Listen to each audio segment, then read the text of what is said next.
2. Yeah. UFO Garage.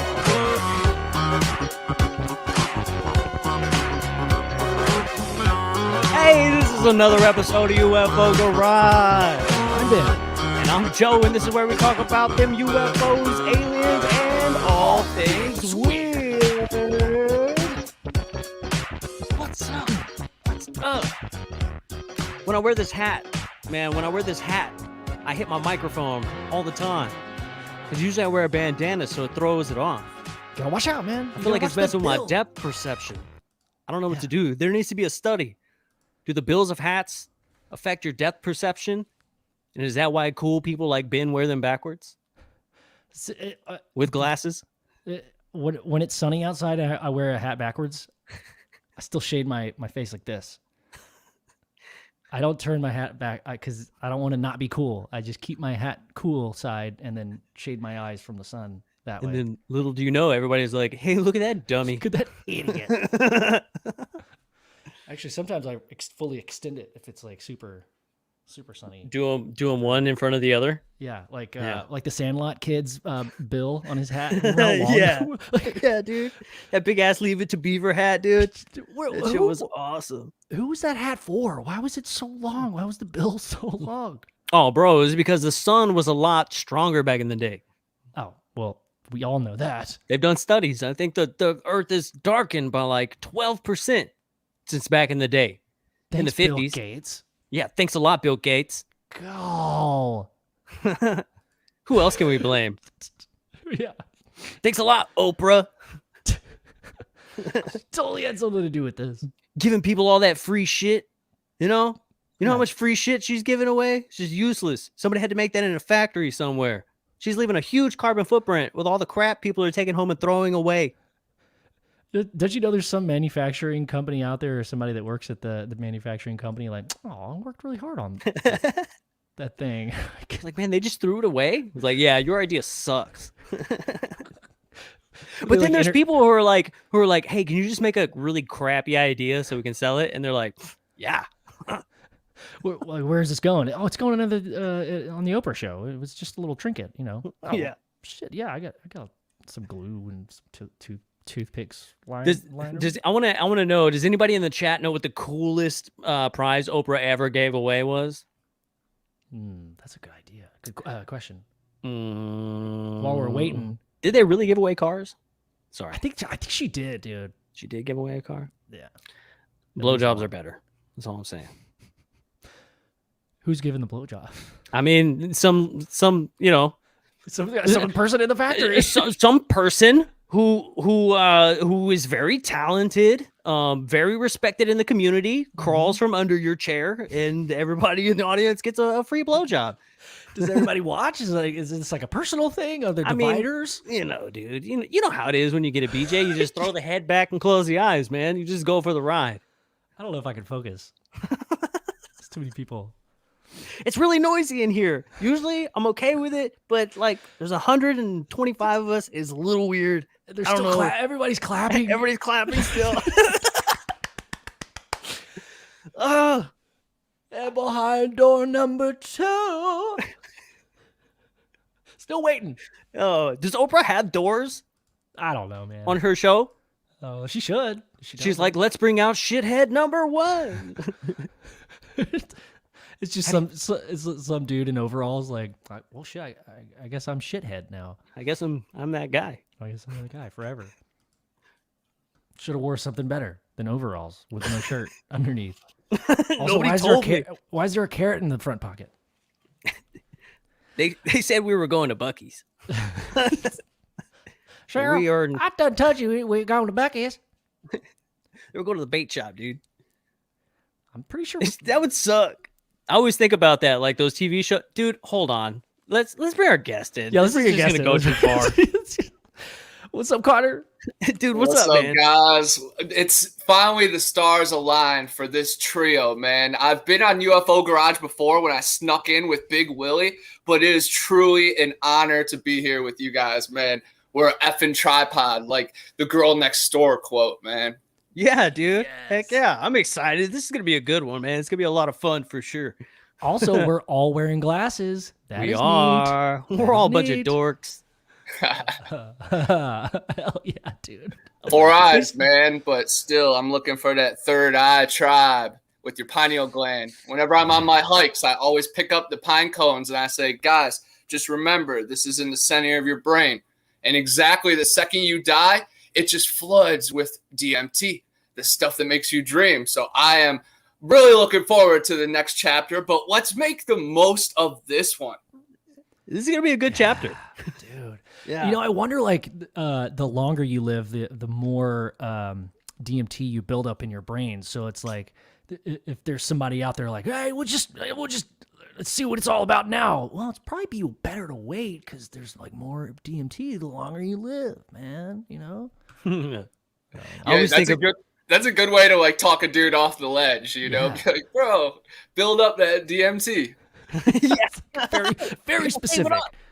Gotta save it up. If you use it all too early, then I mean, what are you gonna do? You're just gonna dream the rest of your life? What kind of loser, you know? Wait till the end. Do a lot of cool shit first, right?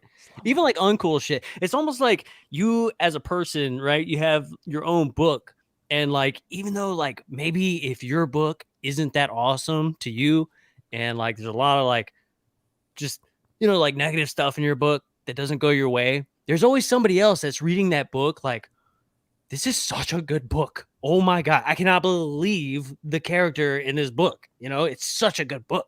So even if like your book isn't that cool, always know that like you're somebody's favorite book, Oh, dude, I love that. Hell yeah. I like that too. I don't know if you were speaking in general or about my books, but yes, both ways, 100%. You got to see the good and the bad of it, and let your losses guide you to a brighter path. And I'm big on that. I love just winging it and then seeing what happens. And it's test and fail, but 2 steps forward, 1 step back, 1 stumble back. But stay on your feet.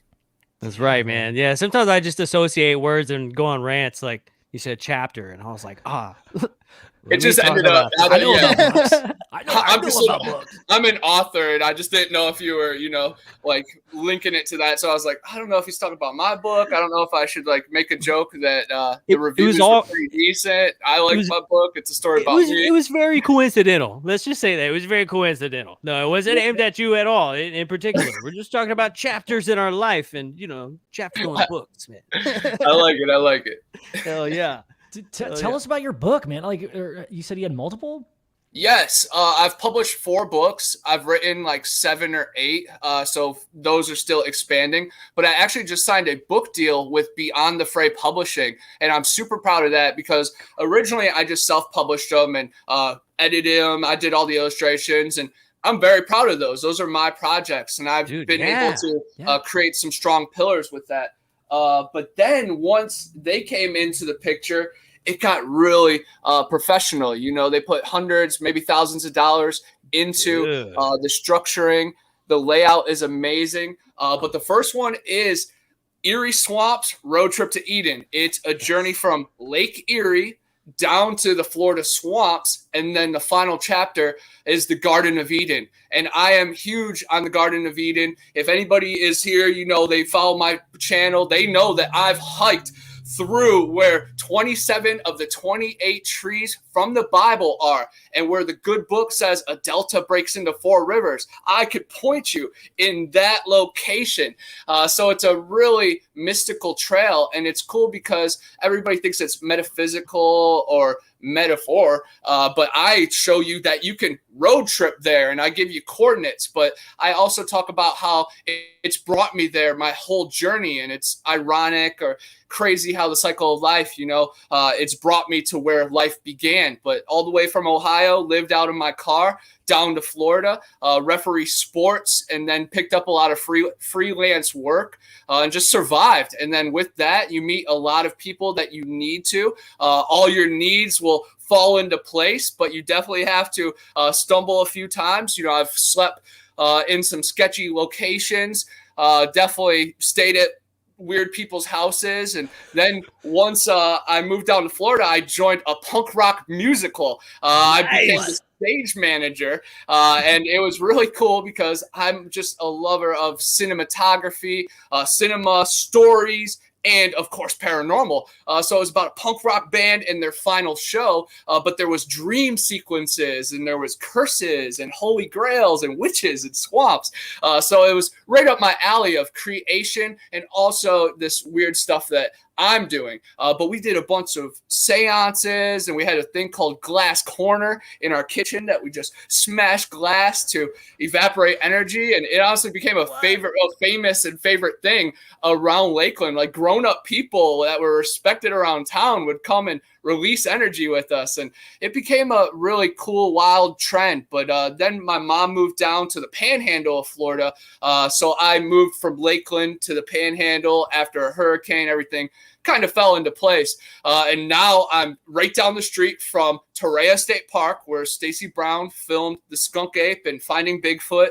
Had a couple episodes there. There's been a lot of professional investigations and podcasts. And then right across the river is my favorite spot, the Ocheesee Pond. That is where the wild man got captured in 1874. It was harassing women and children around the swamp village, and then Native American gatherers and Civil War veterans teamed together, surrounded this creature, netted it, and then sent it to the Capitol. And the governor said, "No way, Jose." Sent it to Chattahoochee Hospital. And for the film people out there, you guys know Gary Oldman made a movie about the Chattahoochee Hospital, about war veterans being mistreated. Cruel, unusual punishment experiment. Yeah. So imagine what they did to the wild man. But the theory and the story is that he passed after 3 years. They buried him with a bunch of Native Americans from a prison camp, and then they put a building on top of him. I've talked to other people that they said he's out in the woods by the golf course. A good friend of mine, Jack, sorry to throw him under, but he's an IT guy there. He lives on campus. So I get to investigate the actual grounds a lot. So it's really cool because there's tunnels that go into a military base or maybe secret lab, and they actually go out all the way to the river. So I want to hope that maybe the wild man escaped and is back in the swamp. But his descendants still lurk there, and I've talked to people that are related to the ones that have captured him. And I talked to this radio guy, old Joe Colson, and he has a homemade hearing aid that he can like mess with the frequencies, and he can listen to the creatures breathe. And he says they could be within like 25 feet of them, and you still can't see them because they blend and camouflage. And a lot of people say they're just like a walking shimmer, pretty much just like the Predator idea. So I am huge on, we are all supernatural and we are all the woo and paranormal. I was thinking about the words earlier: paranormal, supernatural, natural, normal. It's all just super, that's what's inside of. And if we didn't have all these blockers, crap in our water, zapped by the Wi-Fi and, responsibilities that just drive us nuts, we could probably tap in to some of these frequencies and waves that maybe these elementals, deities, spaceships in the sky, maybe even whole continents and cities. What happened to Atlantis or the people of the Mayan culture? Did they disappear as a people, or did they all go into like a physical portal or wormhole? I'm not sure, but just like crystals, once they serve their purpose, boom, they can go. We have particle and waveform as electrons, and most of the time we're waveform, solid as a rock.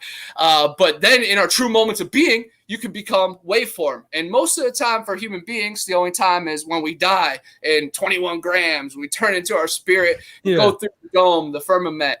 Shout out Big Willie and David Weiss, of course.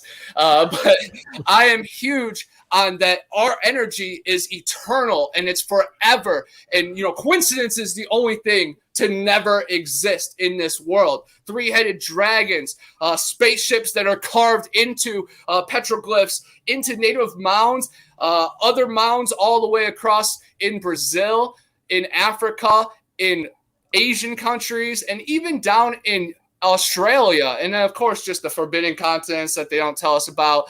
They try to leak it in movies like The Lost World, Jungle Cruise, Godzilla went to Middle Earth. It's all right in front of our eyes, but we just have to grasp it once in a while. Where do we start? Right. Well, first it's like you said everything I've ever felt. Yeah. No wonder your books are so popular, dude. I always wanted to tell somebody exactly what you just said. Yeah.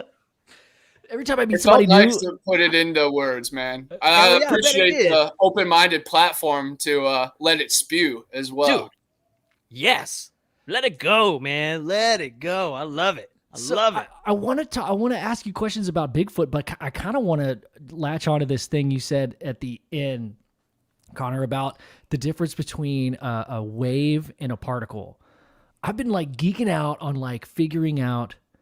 I started writing some stuff a couple weeks ago, and I've been trying to figure out like how is it all connected? Like frequencies, waves, particle, light, time, space, us in our existence, the present, future, past. Like there's one.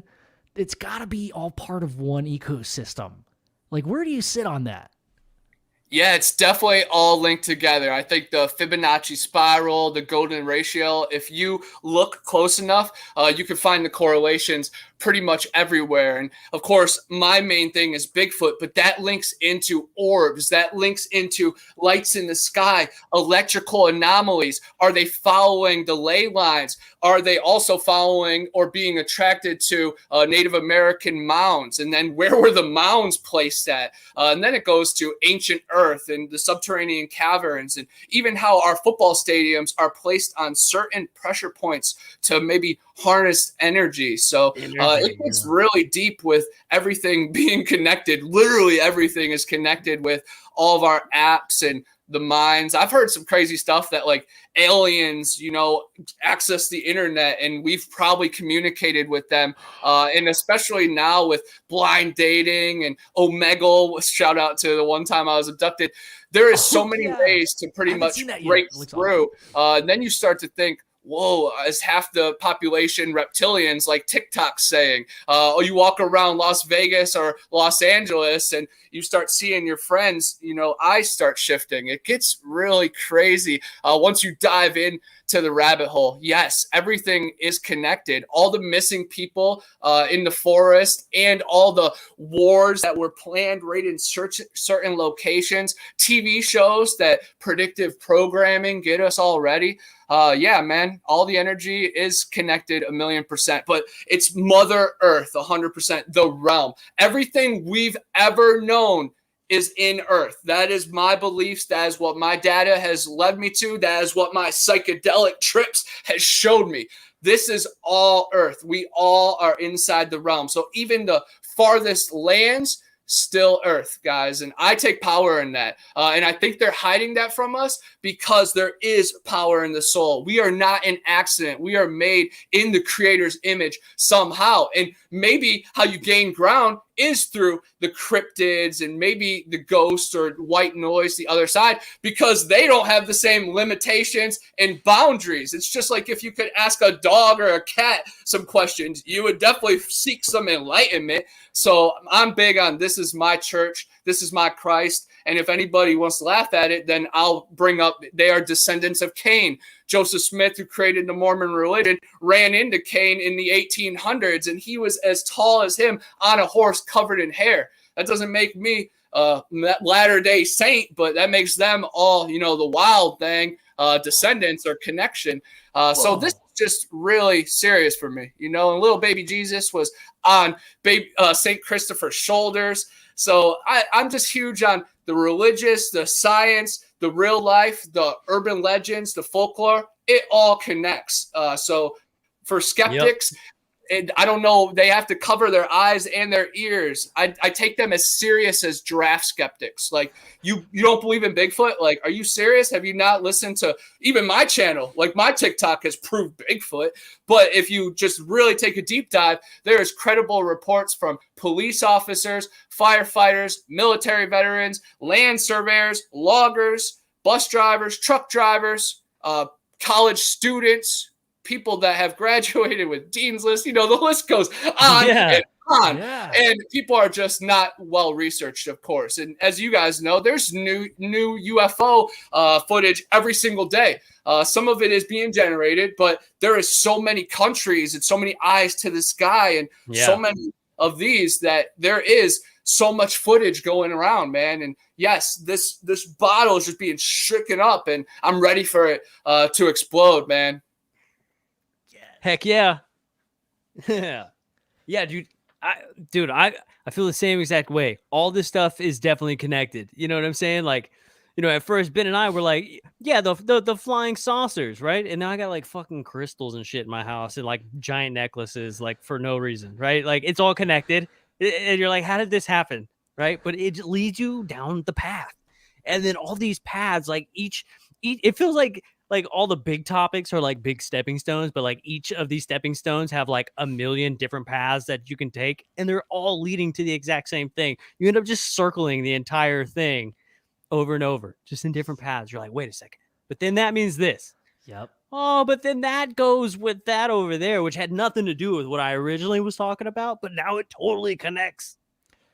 It's crazy how many different like trails that I've gone off of on the journey of like little trails. And I'm like, actually, I'm going to give the UFO thing a break and like try this thing out. And it always, I'll get to a point where it's like, oh, well, that just proved that first thing I was on is totally possible. UFOs. Every time, dude, it's crazy. Or, I mean, not just UFOs, but like the spirituality stuff, man. It's constant how much if you start looking at other things that are similarly, I guess, shunned by science or whatever, and you start, well, why has science shunned that so much? I want to look into that more. That makes me more curious, and like, I want to figure this stuff out. And every little different thing always leads back to proving the last thing I was looking at, man. Yeah. Yeah. It's a beautiful thing when it all connects, man. And that just shows you're in the right place. And synchronicity, you start seeing the numbers, things start falling into place. You start predicting the future a little bit, thinking about somebody, and then they message you. It's just all aligning, man. There's a really cool movie called I Origins that he starts seeing all these signs, and then he finally follows them and kind of lives a life he was meant to. So I just tell everybody, seek the signs, you know? Break those barriers down and try to see the world for what it is. Try to be yourself as much as possible, and then the rest will really unfold. Yeah, definitely. Definitely. It's always easier, man. Like in any situation, but you know, I guess universally speaking, but you know, you ever go into a place, like sometimes like we'll get invited to like company events or something, you know, like with my wife or, you know, back in the day with my parents or whatever. And you'd have to kind of be like not yourself a little bit. But then like after a while, I kind of like unbutton that top button. I'm like, you know what, this is way too stiff for me. I'm gonna loosen it up, right? Then, you know, Gangnam Style comes on and I go hit the dance floor, and all of a sudden I'm everybody's friend, and it's the best party I ever been to. I should have just been myself from the beginning, because that whole beginning part was a waste of time. It sucked. The food was good, but still, you know? The food would have been better if you would have been stuffing your face a little bit, you know, and you would have probably got seconds. So, again, just be yourself. But I have to work on it too. You know, I'm still me, loud and proud, but this world tries to break you down at every dang angle. So you have to remain strong. And I think everything happens for a reason. Like even silly as people, you know, type in chat, us being together, all this is all the destiny of plan. And you really have to make it happen. And then you can just really control the wheel. And I love it, man. It's a special thing. Dude, talk about like synchronicities and just timing and everything. I've been through people that we chat with every now and then, if it's during the show or after the show, I always say the same thing. Like it's about riding the wave. Like just go with it. Don't question it. Just if it feels right, like there are no coincidence or accidents. There are only paths of least resistance. Just go with it. If it feels good in your gut and you're learning something and you're excited about it, like, dude, come on. Like, Joe, you're talking about the book, right? Like that's a whole new chapter, bro. Let's get it. Yeah, absolutely. Love it, man. Our book is gonna have like every other page of the chapter. Yeah. We're like, oh, that's okay. That's enough of that one. Let's move on to the next thing. Mainly illustrations, like really. Just big pictures, a couple words on it. Lots of color. of like, Yeah. like What- 3 colors. When I You signed with color the, like that. when I signed with the publishing company, I thought that they were actually going to make me take some of my illustrations out, but they loved them. So I was like, heck yeah, because it looks like, I don't know, a third grader drew them, but it's the best I could do. But it's the creatures that are in the moment or the situation. Yeah. Man, it was really cool. But yeah, man, I'm all about creating, and I've written over 1,000 songs, made over 500, and it's really cool to listen back to your music and read the chapters that you wrote, you know, when you were passed out with your eyes closed, just remembering the ASDF, JKF, you know, second grade freaking type or Yeah. 7th grade typing class. Then you look back in the morning, you're like, man, I was onto something, but I spelled it 98% wrong. But that's what it's all about. It's just finding yourself in those moments, even if you have to remember it the next morning. Dude. Man, I thought of a question. Dude, what is the most vivid, what's the moment that made you believe that, oh, yeah, there is another hominid creature? Like, could you maybe go on that? Like maybe the first time you're like, boom, yep, that's proof enough for me. Definitely. I believed, even with the PG footage and hearing about Harry and the Hendersons or all the other scary movies, that the Beasts of the Boggy Creek and just the Abominable Snowman. So I was a big fan to start with, but I actually had an encounter with 2 of my buddies, Jake and Alex, and we saw a Wolfman type creature. A couple weeks after they had a daytime encounter, I was sleeping over at Alex's house. We were down in his basement. He had a walkout basement with like all glass window, and it went into the woods, and it was a place called Caves and Cliffs. And then there was a abandoned drive-in theater, abandoned little swimming area with a diving area, tons of caves, lots of areas to explore, lots of areas we couldn't really even get to. And we always heard about the Wolfman, and that's how they described it. They didn't say a Sasquatch or anything. They said a Wolfman, and that was before the term Dogman ever came out. So we really just thought it was a werewolf. So I was all in on it because I was into the strange stuff. So they were amping it up. And this was actually the first time I was sleeping over there. And his parents even knew about it. So I knew it wasn't a hoax or anything. I knew maybe it was coyotes or maybe wolves or feral dogs. But I had my high alert. But we played pool for a few hours, and then something strange just struck us. And I actually had them type out their encounter and experience, and they said that they physically heard something rustling outside. I don't think so. I think it was internal. I think it was either like sixth sense, or maybe they zapped us with infrasound and kind of let us know it was nearby and close out there. But we end up turning out the lights and then moving over to like the bar area and peeking through this little window, and we see this hulking black figure down in the den. And it was probably eye level to us. And In the I'm guessing house? it was probably no, what was that?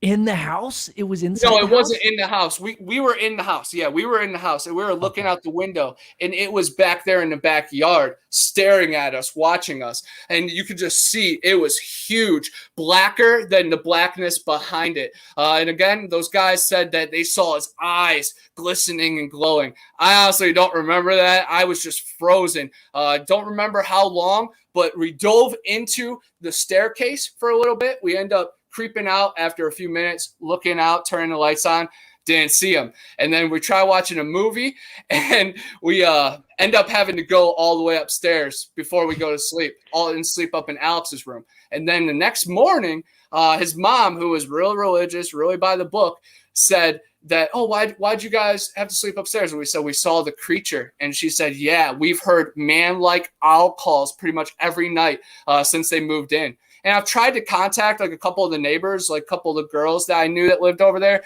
but I really haven't had much luck. But the more reports I've heard, they follow all these old human structures. So it was really interesting with the drive-in theater and just the caves, because it can link to anything. And the mascot of our town was the Brunswick Blue Devil. And another West Virginia legend, the Blue Devil, wasn't the Brunswick Blue, the Blue Devil, it was a werewolf. So maybe there is some kind of correlation. But that was definitely it. But that really just sparked a bunch of stuff. We then started talking about my cousin's encounter at my grandparents' house. He was just paralleled by a big creature. He never got to see it. And then Jake, who was still there with me in the Sleepy Hollow incident, and that first place is called Sleepy Hollow as well, just to add to it. And another time we got lost back there and we saw some large, big dogs, but that's a pretty common thing. Just large creatures that end up getting feral. But now I look back, I'm like, whoa, maybe lycanthrope or Rougarou, or maybe a man that turned into that dog just in the first place. Damn, dude. But then I started doing psychedelics and things got really strange and weird. But yeah, it was awesome. And it really opened my mind to knowing that magic exists. And I started being more appreciative and just open-minded and probably just slower. I'm trying to not be in a rush anywhere because we live in a placebo world, because they tell us these things don't exist. Things I've seen with my own eyes, feelings I still feel, things I still reoccur in my dreams. And of Ken, it had to come from somewhere. They don't just make these movies from just an idea. I'm pretty creative myself. You guys are all too, but I'm sure we've never honestly made something up. We just pick from existence. Yeah. And that's the beautiful thing. It provides all. It will always provide everything we ever need. You just have to need it or want it. Dude, I've seen some pretty cool stuff in the sky, but I've never had an encounter with something else like in the woods. But I've always believed it because I had a buddy in high school, and his dad and his uncle, they were coming home from down here kind of near where we live. It's probably about like 20 miles away. There's like a little lake area. And we were all over at his house one night, and man, we were just chit-chatting. And for some reason, UFOs and Bigfoot and all that stuff started just coming up. We just started chit-chatting about it. And then he was like, "Hey, Dad, tell him that story about when y'all were out at the lake." And him and his uncle were there, and man, his dad's eyes, like, he told the story. It was really cool, but they like kind of glazed over. Like he had like this crazy like flashback kind of look to him when he was like tell the story, and it was really weird. And he was like, "Yeah," he was like, "We were driving down the road, and all of a sudden something real big like kind of hesitated in the road, and we see it. It's too late. The thing moves, but it like jumps from the side of the road and like lands on the car. So like one hand was on the windshield, and the feet were on the hood of it was a truck." And he said, and then it just jumped. It like leaped off. And he said they hauled ass down the road. And when they got like a few miles down the road, they pulled over. And when they got out, there was a big dent, and it was wet. Like something had been in the water. And they were like, "We don't know what it was." We were talking about Bigfoot and stuff. He was like, "It wasn't that. Whatever this was, it was big and it was wet. And it didn't like really have a color. Not that we could tell because it was nighttime, and it just jumped on the hood and then jumped off." He was like, "It was like a big frog, like a frog man." So I was just going to say, that got Frogman vibes. And, I'm from Ohio, so the Loveland Frogman is definitely a home team mascot. We have the Ohio Grassman, Mothman, Loveland Frogman, Lake Erie Monster. I am spoiled in Ohio. Yeah, dude. Yeah. So there may be a Frogman case 20 miles down the road for me. That's pretty wild, man, because you're in Arizona, right? No, Texas. Texas. My bad. Yeah. For some reason, I thought Sedona, Arizona. Oh yeah, I had said that. We had taken a buddy out there just to visit. Man, we like to go out and just hike and stuff like that. Well, and we know people out there too. So Texas is amazing too. You got the Chupacabra, the Lake Worth monster, the town that said dreaded sundown. Texarkana. Yep. It's like, what state are you in? What state are we in? What state did they kill him in? What state did they find the body? Texas, And then Texas. Boggy Creek Monster right on the Arkansas border with Falk.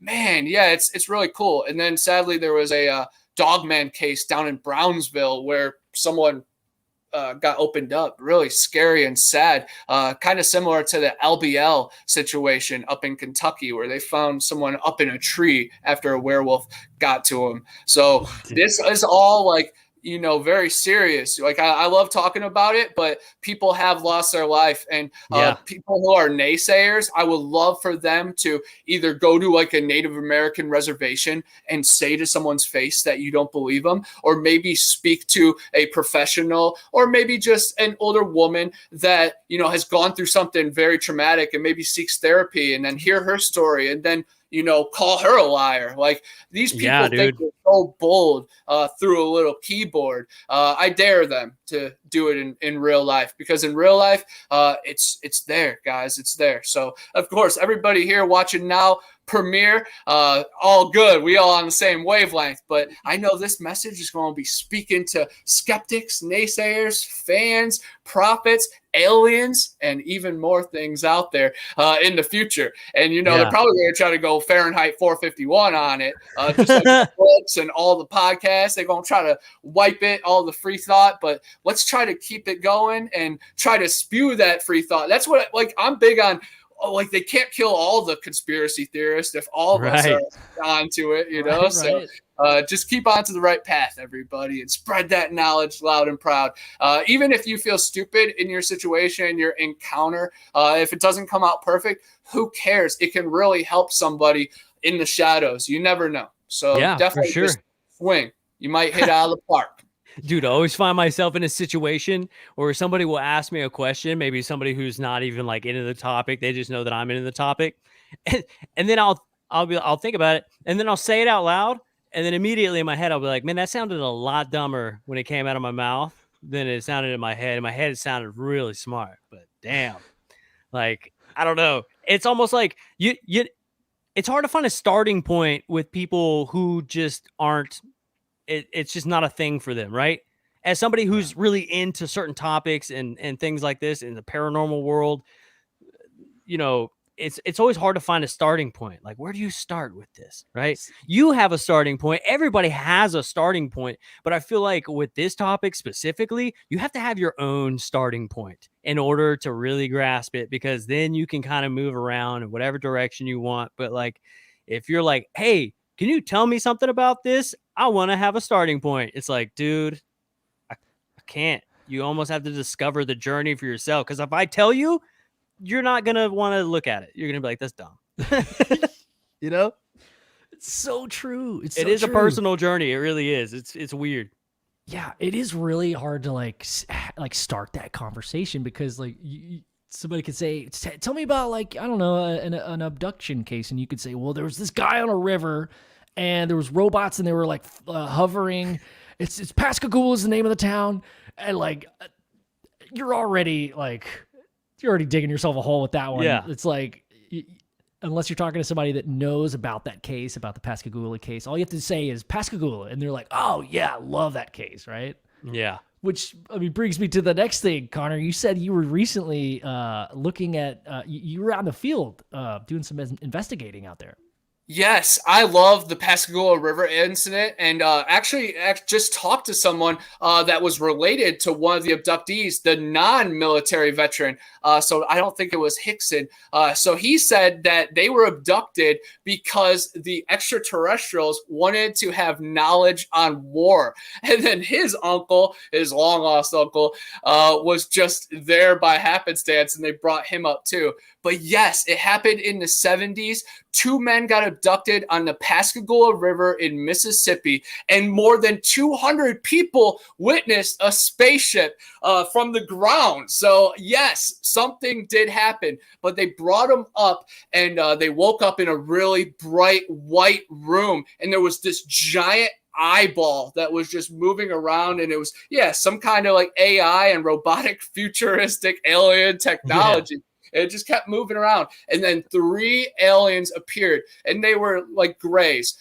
2 of them were males, and they were shorter. And then the big one that was a female, and she ended up experimenting on the 2 men.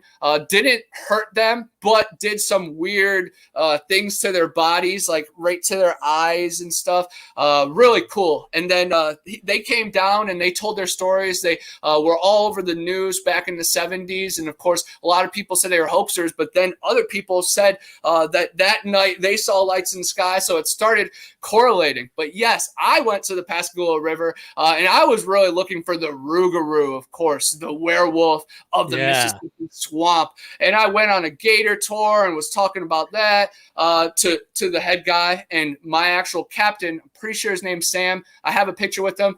He recently passed away, so I just want to say shout out to Sam. It was awesome. He took us on a ride on the Rougarou. That's what our little boat was called, and he told us about some stories around there, took us to see some gators, but then we went around a state park, Shepherd State Park, along the Pascagoula, and I had a really embarrassing experience because I was calling out to the woods, trying to rile out the Rougarou or the Sasquatch, and it was right after we got out of New Orleans, so I'm not sure if my stomach was a little woozy and I was still in the moment, but we were walking on this boardwalk above the swamp, probably like 12 or 15 feet above the water. So it's really serious if you fall in because there's a bunch of alligators and there's no way up. So yeah, you're kind of screwed. And we were jumping from beam to beam because it wasn't finished. And after I harassed the woods, I make my final leap on the beam, and then boom, I land and I have an accident. And we were hiking, you know? So when you have an accident in your pants, it's really dangerous because rashes and stuff. And, you know, it wasn't do or die. We weren't days out, but it was and still bears, like, dude, they're going to come get you. yeah, they know, it was more like crisis situation because I was with my buddy Adam with his parents and they were driving us around. So it was just really awkward. But I ended up getting the main land, and then the story even gets crazier because I have to get my underwear off. So I separate from Adam, and in my head, I'm thinking, David Paulides, man, I'm already falling into the trap. Like, I've been zapped already. Accidents happen, but yeah, something's in my pants. So I had to check myself, you know, because I felt it was a little wet. So I'm in the woods, and I take off my shoes, and I pull down my pants a little bit, but I sent something a little close to me, and I have my pants down, and I see that I need to get rid of my underwear. That's just the only safe bet. You know, I'm not going to sit here and wipe it with leaves, you know, just got to go commando, of course. Yeah. So I sent something kind of breaching towards me, and it has like a little bluff charge. It shows a little bit of aggression, like it's showing it kind of wants to reveal itself to me or maybe pounce on me.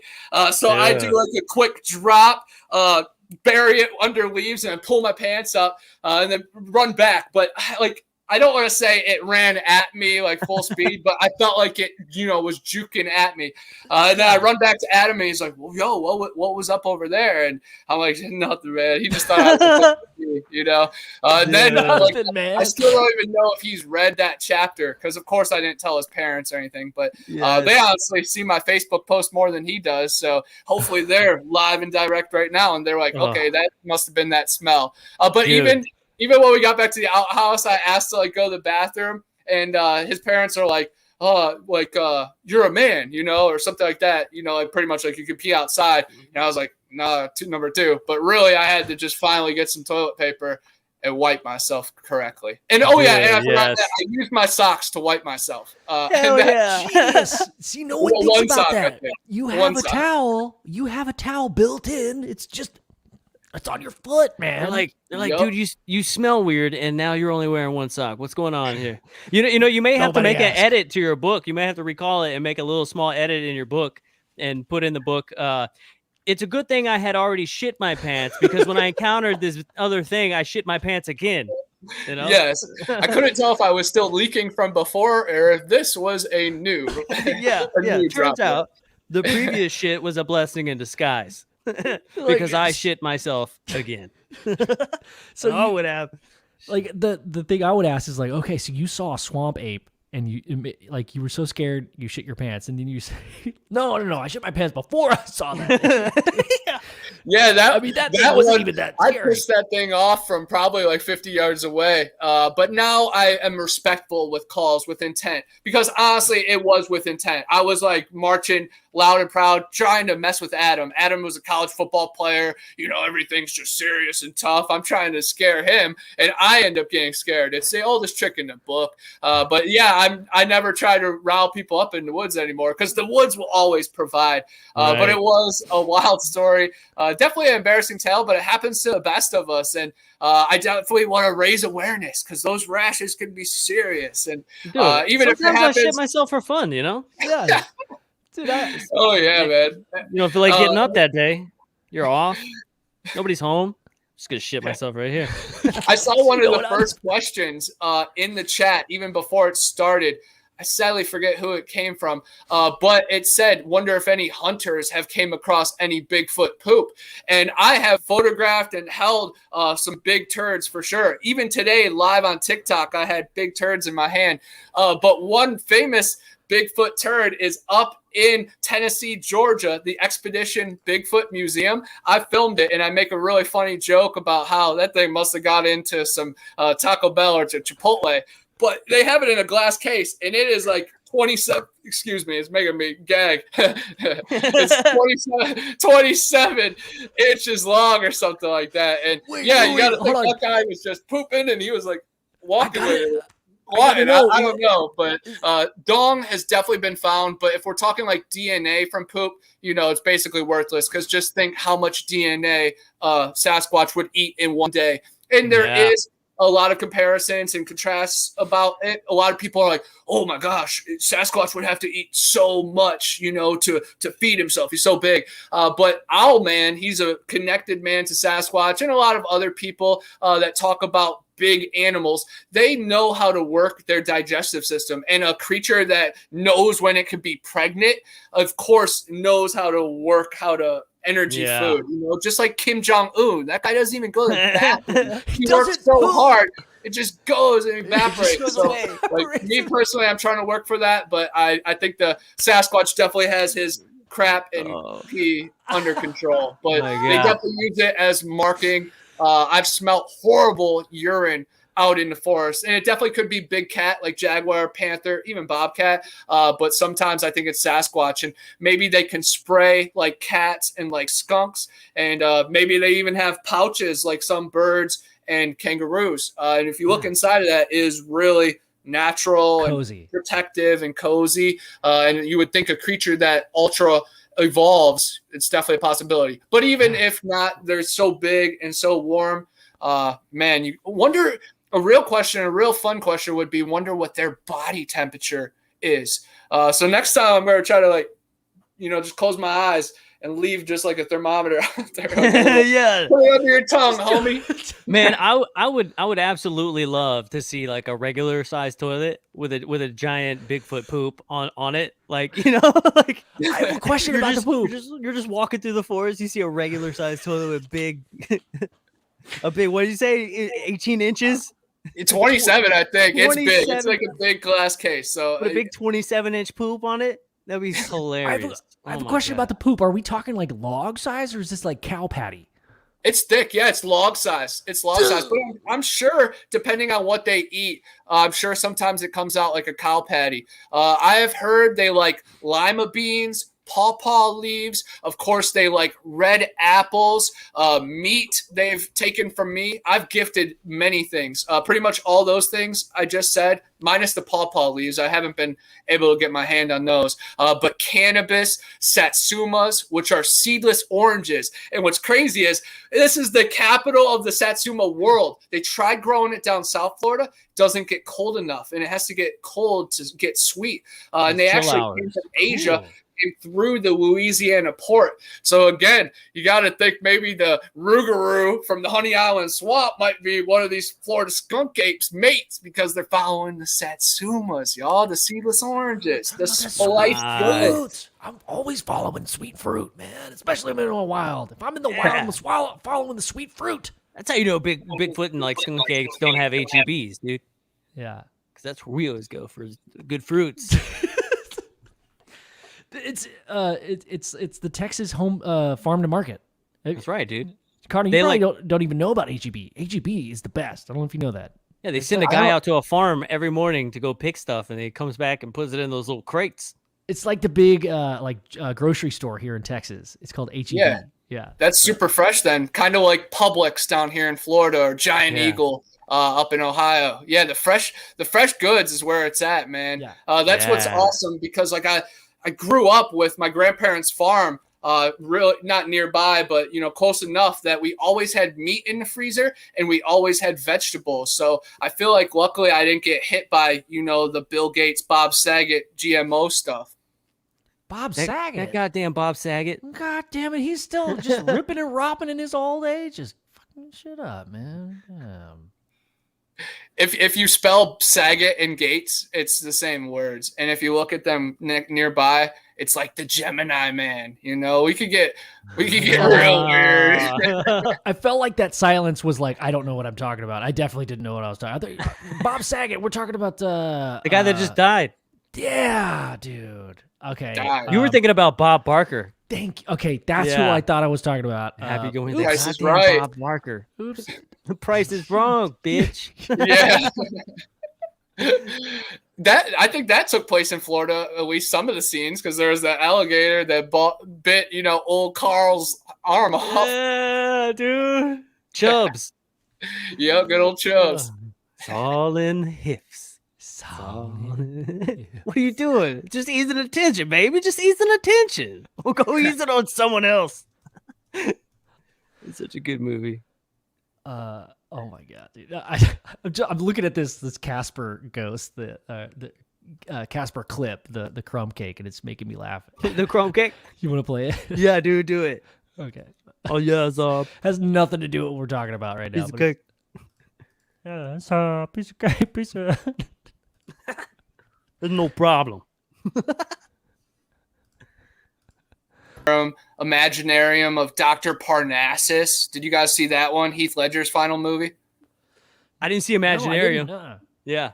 It's a good one, man. And all of his movies are like super mental, good for LSD, Hawaiian baby wood rose seeds, mushrooms, getting weird. Or if you haven't eaten in like 4 days straight, turn on Zero Theorem. You'll start calling everybody Bob. Oh my God. You're like, yeah, dude. Most people are like, you ever seen that movie High? You would be like, you ever seen that movie after you haven't eaten after 4 days? Like, no. Yeah. Yeah, dude, it's the best. You totally get it. You get it. For anybody that's into psychedelic cinema, definitely take some LSD and watch Enter the Void. That is a rite of passage. Literally, there's like Reddit threads that like support groups. Once you watch that and go through that, you're a different person and you're in a whole different club or clan or cult. But yeah, it's really crazy. And I'm big on cinema being like that gateway to maybe our true reality or magic at least. Yes, this movie really F's you up. He's a drug dealer in Tokyo and he smokes DMT and then he gets killed. And then you go to different parts of his life, how it all cause and affected. And then you see what happened to his family and his sister and his friends and the guy that killed him and what would have happened if he didn't take that plot. It's really crazy. And the director really pushes your mind. He just made another movie like I forget what it's called right now just because all the movies blend together, but it's about the one that they're a ballet dancers and then they get locked in to a frozen area and then their punch gets spiked by LSD and they start killing each other. It's really great. You're talking about Yellow Jackets where they're all soccer players and they get it's stuck similar out in to the middle of Yellow nowhere. Jackets. I love Yellow Jackets too. That's an awesome. It's like Lost and Lord of the Flies put together. It's really cool. With some witchcraft. Yes. Dude, Yellow Jackets is dope, dude. Oh my God. I'm gonna look up that title. You can maybe play a few clips or at least show it. Yeah, there he is, of course, dying in the shower. Man. I feel like this is one of those scenarios like Donnie Darko. Like once you see Donnie Darko, there's no going back. It just affects you for the rest of your life. Exactly. Even just that title right there, one of the most mind-blowing and ambitious feature films. Like the way it's filmed, it goes through walls and stuff. It is wild. Oh, dang. I knew it was simple. Climax. And that's on like Amazon Prime. It's a more recent movie, but the same guy made Climax. And man, that really throws you for a loop. But yeah, Enter the Void. Definitely, if you're into cinema, if you're into psychedelics, if you're into pushing your mind beyond, it's like some of the movie is foreign and it has subtitles and you understood it. Like language is just another barrier, man. There's some girls on Dude. the. I think the last foreign movie that I saw was Possum. That was a crazy movie. Awesome. That was a wild one. I don't know. It was like this dude who had like this puppet. It was like this creepy like head with like spider arms on it. What? And like something happens in his childhood. I won't give it away, but like this puppet is like representation of like the baggage that he's been holding on because he keeps trying to destroy this creepy puppet. And it keeps showing up in his room. Yeah, dude, that one. Possum. That's so creepy. I've seen TikToks about this. Yeah. Father, what's afoot? It is weird. Father. Hello. To the events that have plagued Philip's life, himself of his grotesque. Ah! Bro! Yeah. And it's a puppet that he made. He's a ventriloquist. Yeah. And he made that Or like when he finally was a kid. He mean what now? He made that puppet when he was like a kid. Jesus. I mean, it's really Yeah. well made. I mean, bravo. It's It's creepy. like Slender Man vibes, though. You know, it's Puppets, like but like- more Very, summoning that creature from the night. very, dude. Yeah. I gotta watch this one. I might have mentioned it on my Gypsy Road podcast that we talked about spider movies. Yeah. Really cool one that people don't expect is Enemy, that Jake Gyllenhaal movie about a doppelganger. It somehow connects to spiders too. So yeah, definitely watch that. I love it, man. I knew you guys were awesome once I started asking if you guys watch Resident Alien, and you're like, yeah. Dude, there was something we were talking about earlier that like totally connected to Resident Alien, and I almost said, oh, it was about the Pascagoula case where the main there's like an AI that's in the room, but it was like kind of like an eyeball. Is that not exactly like Resident? Oh, you know what, dude? I'm so sorry. I'm dumb. I'm mixing that up with People of Earth. People of Earth. I was gonna say I've seen that somewhere else, but I don't know. But Yeah. Once you with a lot of TV shows and you're watching it after midniit, it all starts to blend together, and it blends with your dreams and your old podcasts that you recorded already. It's a wild life. So I know what you mean, you know. But yes, I see and felt that connection because Pascagoula is crazy, guys. Everybody, Pascagoula River alien incident and whatever's on the ground that zapped the crap out of me, dude. Man, I've always wanted to figure out, like, when it comes to like these UFO cases, like Michael Schrad always has that cool one about the Michelin Man. I want to know so much about those guys. Like, why do y'all look like Michelin men? Like, what's the deal? Where you guys come from? Like, you always hear about like the different kinds, and like these dudes like are pretty wild and like And fluffy. and fluffy And fun. It seems like they would have to have fun personalities to be so. I mean, it almost makes you think if they see things here and they're like, look, they're not gonna understand what we look like, so we're just gonna look like this. And like maybe they were just floating through space or something and caught a commercial and they're like, oh, the brand you know and trust, Michelin. Let's show up as Michelin Man. They're gonna know and trust us immediately. And then little do they know, they show up and everybody's like, what the fuck is that, a Michelin Man? and they won't stop laughing at us. We try to tell them serious stuff, and they just keep giggling under their breaths. You guys might be onto something though, because our friend Tangi that we recently had on our Gypsy Road show, she has like an alien friend or guardian angel, and she has pictures of this thing, and it looks like a gray alien. It's clear as day in the pictures. It's amazing. Really? It's literally online and public. I'll show it on my community page down the line or something. But she actually said that whole thing is a suit. Because, yes, they can't even be seen in this realm or to our eyes. So they kind of meet us halfway with a suit. And then what you said is awesome. That kind of reminded me of like Bumblebee using like the radio, kind of trying to meet us halfway. So I definitely think they try to, not try to kill us of fear or make us pass out. But again, they can definitely control our minds, at least the good ones. with telekinesis. But of course, everything takes a lot of training. And I'm sure there's a lot of people. We all saw Inception. You could take classes to protect your mind even when you're dreaming. So I love those kind of ideas that really throw you for a loop for this reality. And then you start to see it all kind of unfold. Oh, it's amazing. Dude, I sometimes feel like I have this ability to just completely shut my mind off. So like if anybody ever tried to like read my mind, that would be like my special power. They'd be like, we have to send Joe in because that fool can literally think of zero. Like he can think of nothing. He's a superhero. You're the lock and key for all secrets. Dude, yeah. They're like, he just shuts it off. I don't know how he does it. Do you sleep good? I sleep like shit. Just because you always hear people that have like sleeping problems, they're like, man, I just can't get my mind to chill, you know? I just wake up early and then let that gas tank run out and just pass out with the lights and projector on. I feel like that's why though, like I'm so good at just turning my brain off because I feel like my brain turns on at nighttime and like I don't know, like maybe I'm already a light sleeper, so like maybe subconsciously I'm like physically interacting with my dreams all night long because I'm still kind of here, but I need to sleep. And then like I wake up the next day and I'm just like, all right, I'm here, shutting this thing off for 20 minutes. You know, I recently learned about the Victorian era. I don't know, maybe this is the only time it was recorded, but it was a common thing to go to sleep when the sun went down and then wake up around like 11 o'clock midnight.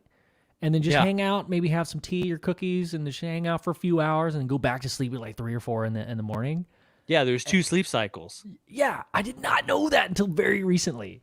Yeah, and isn't that where it came? The like breakfast came from because there was like a break fast that you had in between, so you could you would stay up and you go to sleep, but then you would wake up and you wouldn't eat, so that was like your break fast. So the next time you woke up, that's when you ate after your and that's like where the term comes from. I think I'm linking the two things correctly.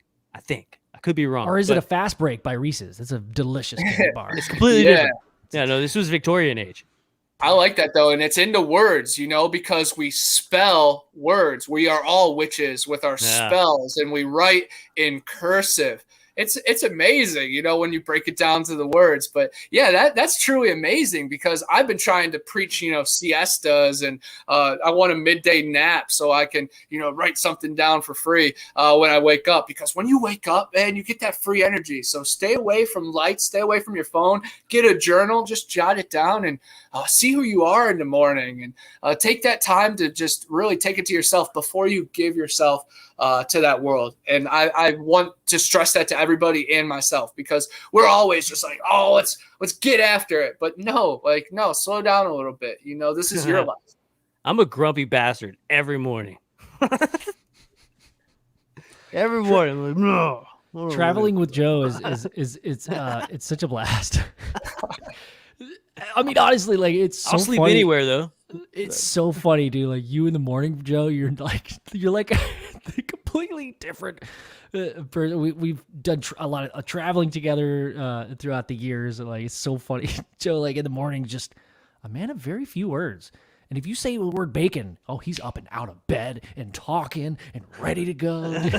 Yeah, yeah. I don't want to wake up unless somebody's cooking bacon. I Right? smell it. You need the motivation to get going. Yeah, dude. Yeah. So, dude, you were talking about like words and how people use phrases and stuff. That was kind of cool. I feel like you latched onto that, and I just recently watched or listened to a podcast, Ryan Bledsoe's podcast. It's awesome if you guys haven't listened to it, but he was kind of touching on this. Where I think it's so crazy that we look back at the way that words are spelled, and they all come like kind of from the same languages, like Latin, some Greek, and they're all like rooted in these certain things. Like I just watched my wife's favorite movie, Big Fat Greek Wedding, or like he could relate any word and root it back to Greek. I just think that's so fascinating. And when you bring in this like occult side, we're like, okay, so they actually can do stuff? Like certain words can alter reality? Like, is that magic? Like, how do people not know about this yet? Yeah, dude. The wasn't it? I think it was that dude Nick Redfern. He wrote that book Bloodline, maybe Bloodline of the Gods, something like Yeah, that. that sounds. Yeah, And he was talking about how like every language relates back to something except for the Basque people out in the Basque region. And they're known for having like the highest percentage of redheads, and their language isn't derivative of anything else. It's Big like Willie. its own thing. And it's one of the oldest languages that like people still speak actively, but even like other languages that have been translated throughout history all have like a root or a connection, and this one doesn't. Like it's its own thing. And so, That's cool. you go into the whole like, oh, were these the first manipulated people? This is maybe where they came from. Like they all have like that blood type. It's like the highest percentage in the entire world, and they're all redheads, and they have this crazy language that doesn't relate to anybody in the entire world. What the hell are those people doing? Like, how did they get here? And how did the rest of us get here? And why are we all connected except for those people? What's up with that? Dude, I want to know. I feel like Big Willie is exactly the prototype of this person, by the way. So you brought this up a couple episodes ago, Joe. Like this, what was the name of the place where they were from? Or, can you remember? Or I maybe like BACH. I know it's the Basque region or Basque. It's near Basque like region. Spain, I guess. I want to feel like there's a relation to the Anglais Mountain region. I'm not sure if that's even in the same part of the world. Basque Country with QUE. Ah, there you go. Oh, they're There all you wearing go. chef hats. Oh, you guys can't see what I'm looking at. Yeah. I don't see red. Nope, wrong one. Okay, hold on. Here we go. The Redheaded Giants are pretty interesting in Lovelock Cave. That's a really cool thing out on the West Coast about how the Native Americans had to go on battles against these giants, and they ended up smoking them out.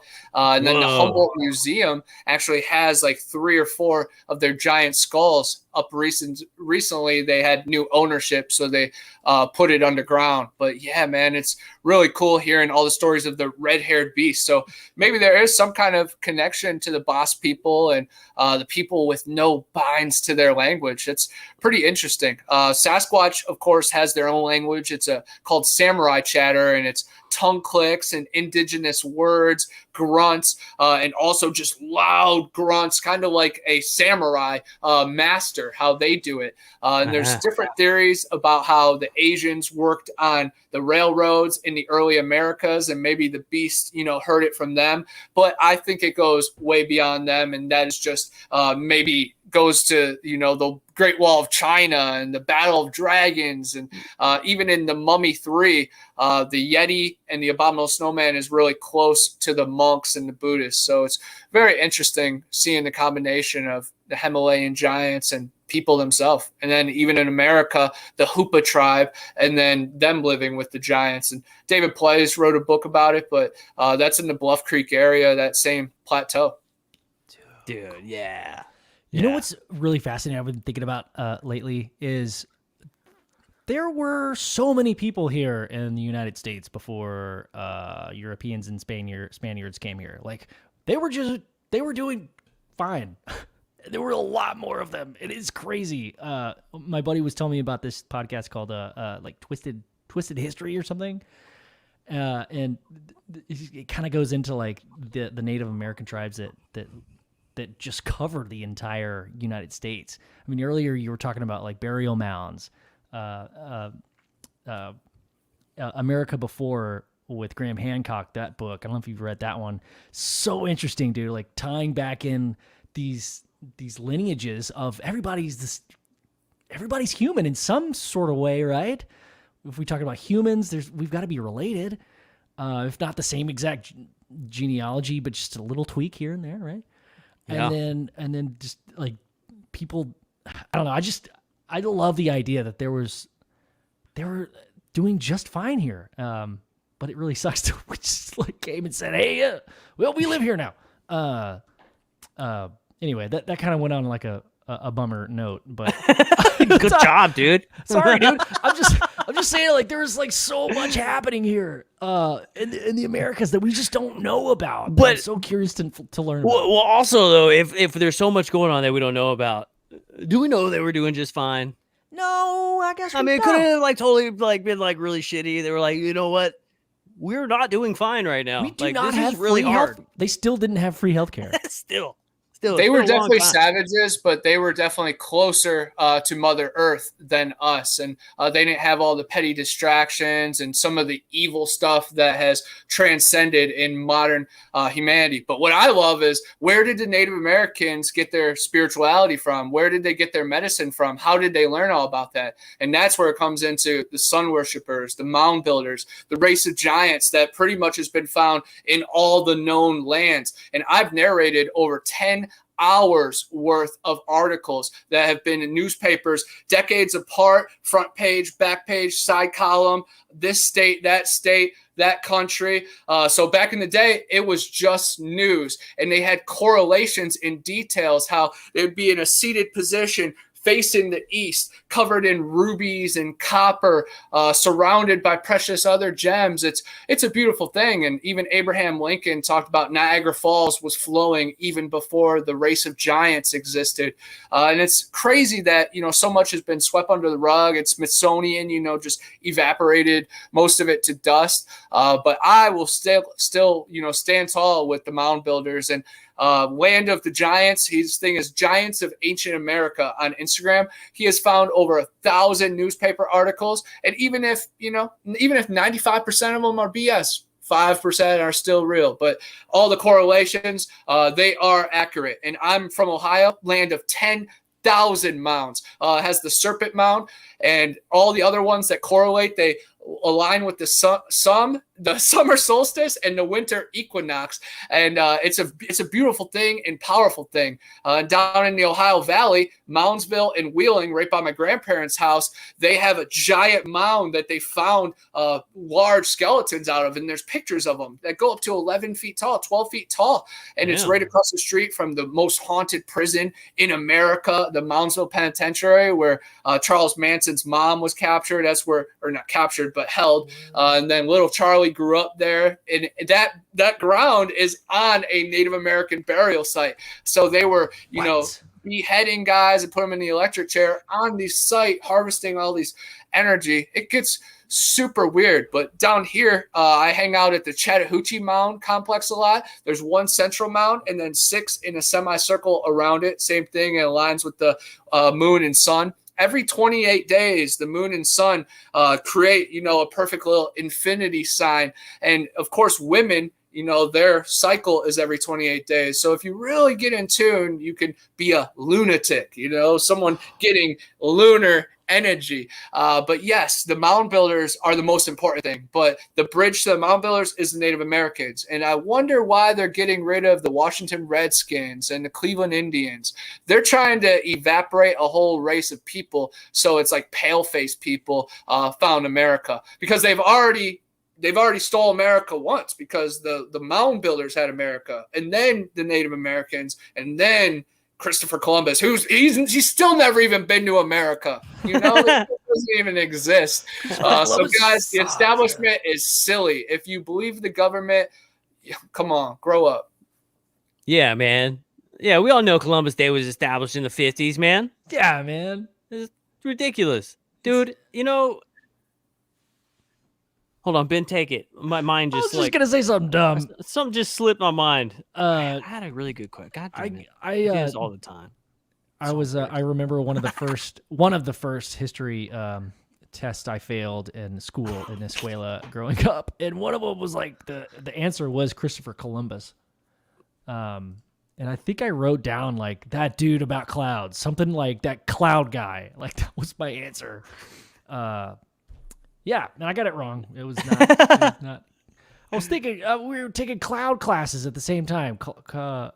Anyway, Cloudumbus. There's like a word that's very close to Columbus. I like slipping my mind right now. Cumulus, dude. Yeah, dude, cumulus clouds are tight. They are tight. I like them. Yeah, Did I you think can't. of what you were damn. trying to think of? No, I didn't.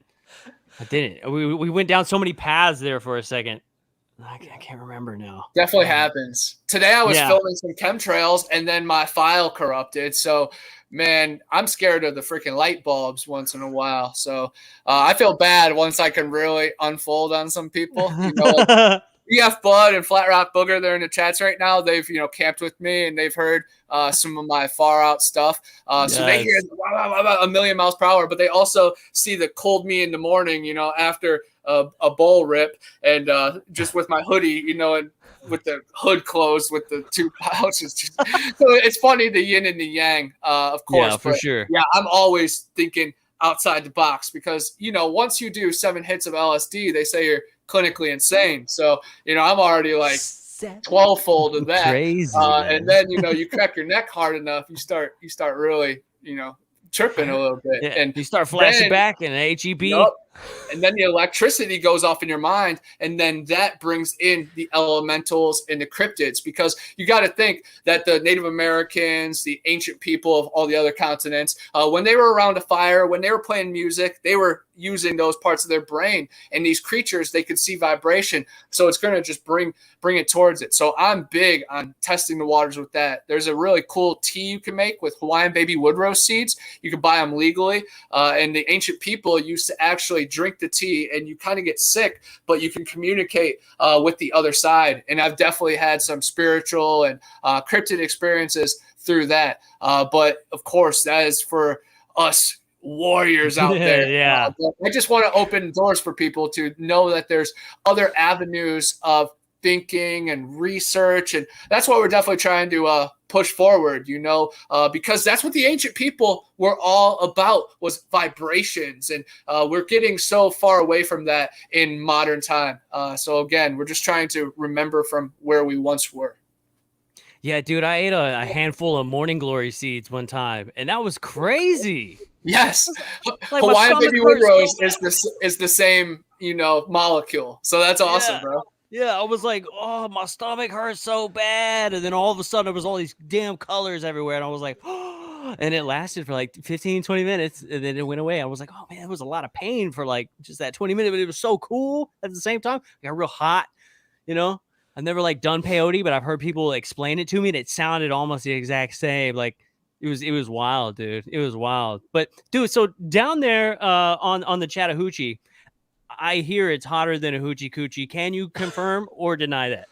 Yes, hotter than a hoochie coochie, and then you swim in the water, and then there's gators that are bigger than your boat, so you're kind of screwed either way. When I go across the Apalachicola, which is connected to the Chattahoochee, when I'm on that Torreya bank and my mom's fishing across the other side, I always like imagine a skunk ape coming at me, and I'm like, do I battle the skunk ape, or do I try to swim across? Because of course he's going to take me out in a kayak, so I got to swim. Battle the gators? Do I rather die from an alligator or get smashed by a skunk ape?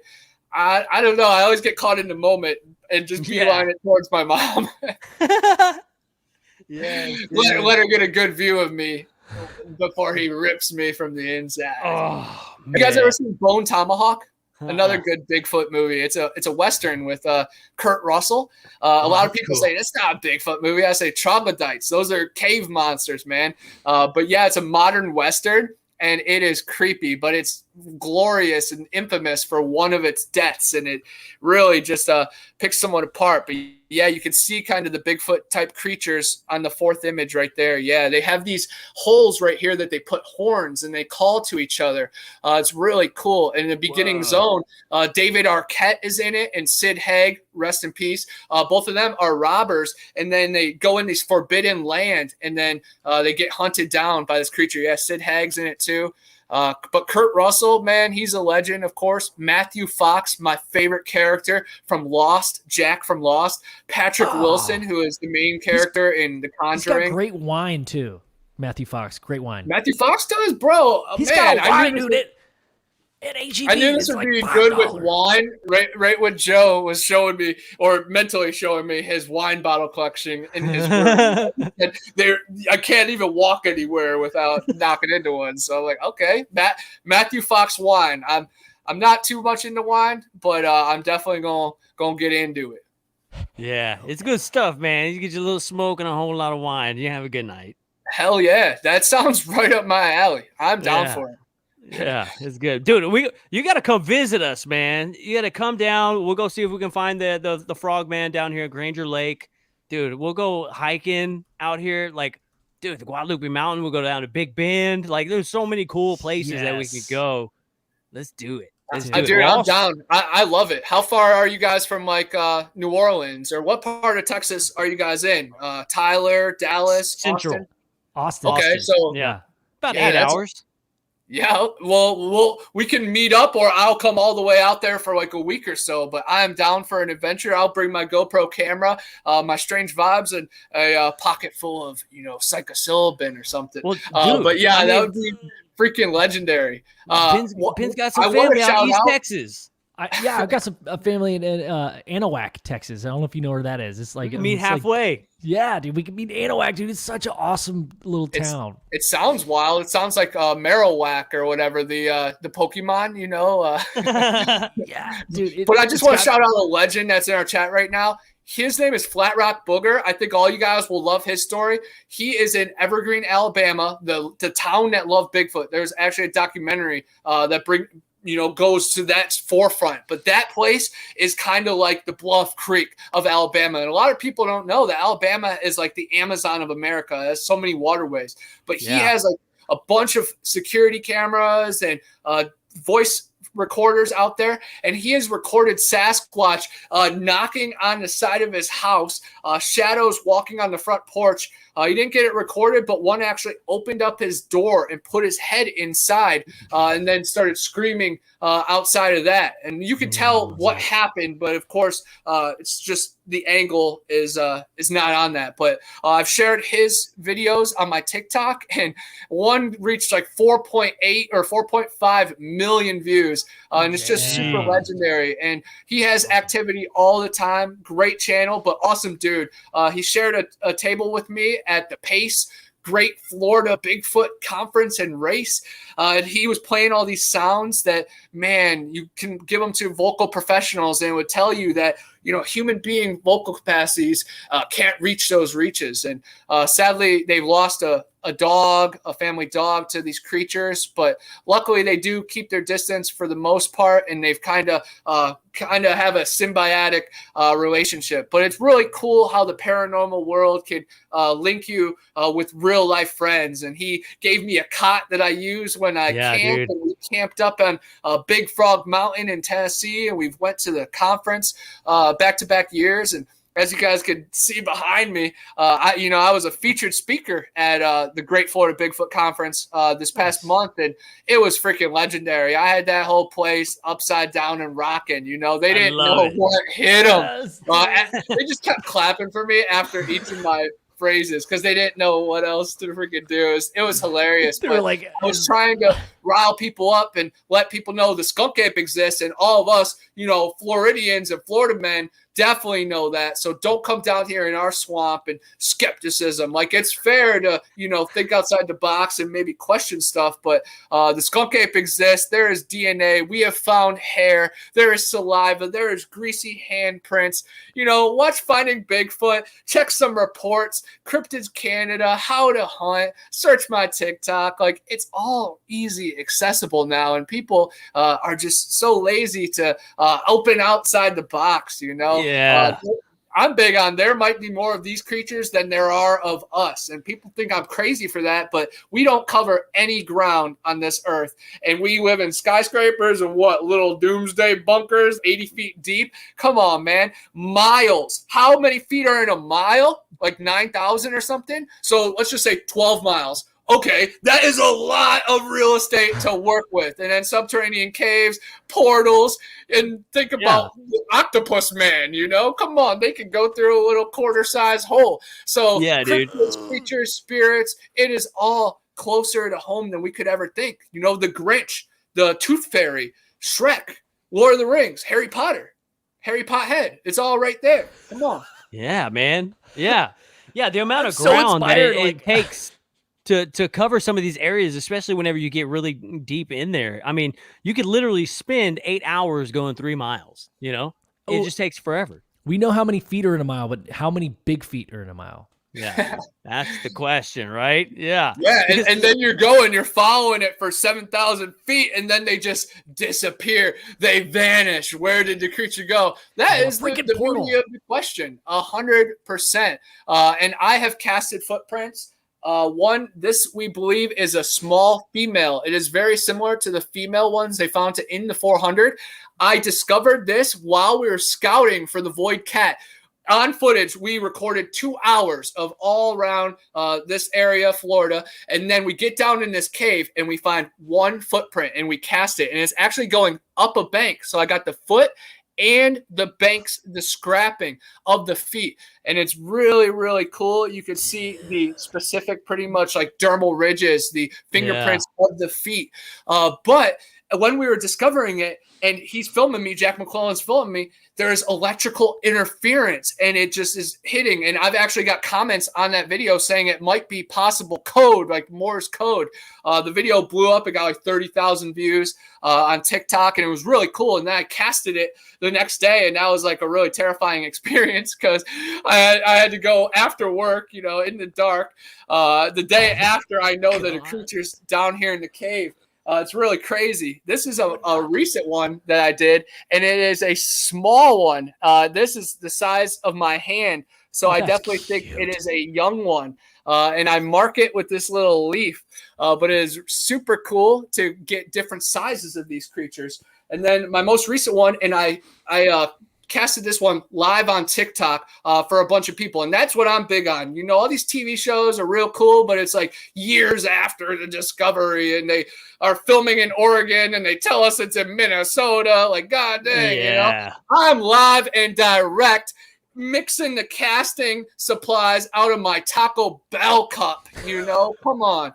But yeah, this one is pretty cool. Definitely not as specific, but the view of it on the ground, you could see it was a good footprint. But you could see the outline. You can kind of see an indentation for the mid-tarsal break. But I'm not big on the camp that every Sasquatch footprint has to have a mid-tarsal break, because that kind of shows like the monkey man thing. And these things come in all different shapes and sizes.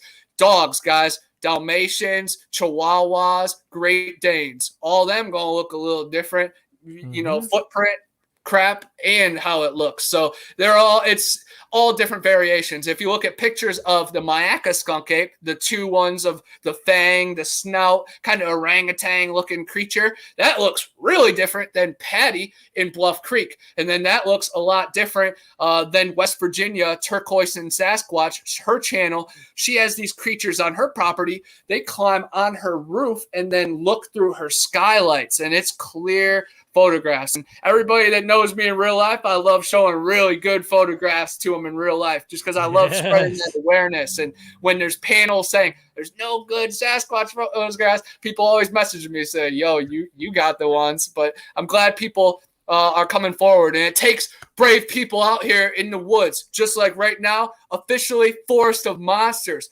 Homeboy Rick Ragnarok, Michael, he's out in the Tennessee mountains using his special abilities to bring in these creatures. And let's just hope Spearfinger doesn't, stick it where the sun don't shine. Spearfinger. I don't even know about that one. Cherokee legend, really scary. Tennessee, Virginia mountains, Appalachian Trail, Oh, man, you got the feral people hunting you down, wrong turns, filming a scene right here. You got West Virginia dragons, and then, of course, all the different primates or weird creatures, the hairy men. But there are a lot of cool stories. One came from Katie Flynn in the 1800s. Maybe she's my long-lost cousin or something. I don't know, long-lost sister. But she was actually taken by a creature overnight. And she said it was a big dog, and the only thing that ever happened to her was it chewed off one of her shoes, but it kept her warm through the night. And there's dozens of those stories. But there's also countless stories like Dennis Martin, where a big hairy creature, took him off in the woods, and we never saw him again. And then Jared Adadero, he was asking local fishermen and rivermen if there's bear in the area, and then he disappeared. So I think he probably saw one of these creatures. NFL player Cullen Finnerty, he said that 2 dark creatures were following him. He was found dead shortly after. Henry McCabe, strange recordings on his voicemail, samurai chatter, weird crap. It's public too. People say he was being tortured. I'm open to it all. I'm just trying to open doors to people. I'm not preaching. I'm just trying to make people feel comfortable on their midnight research, and they're not alone.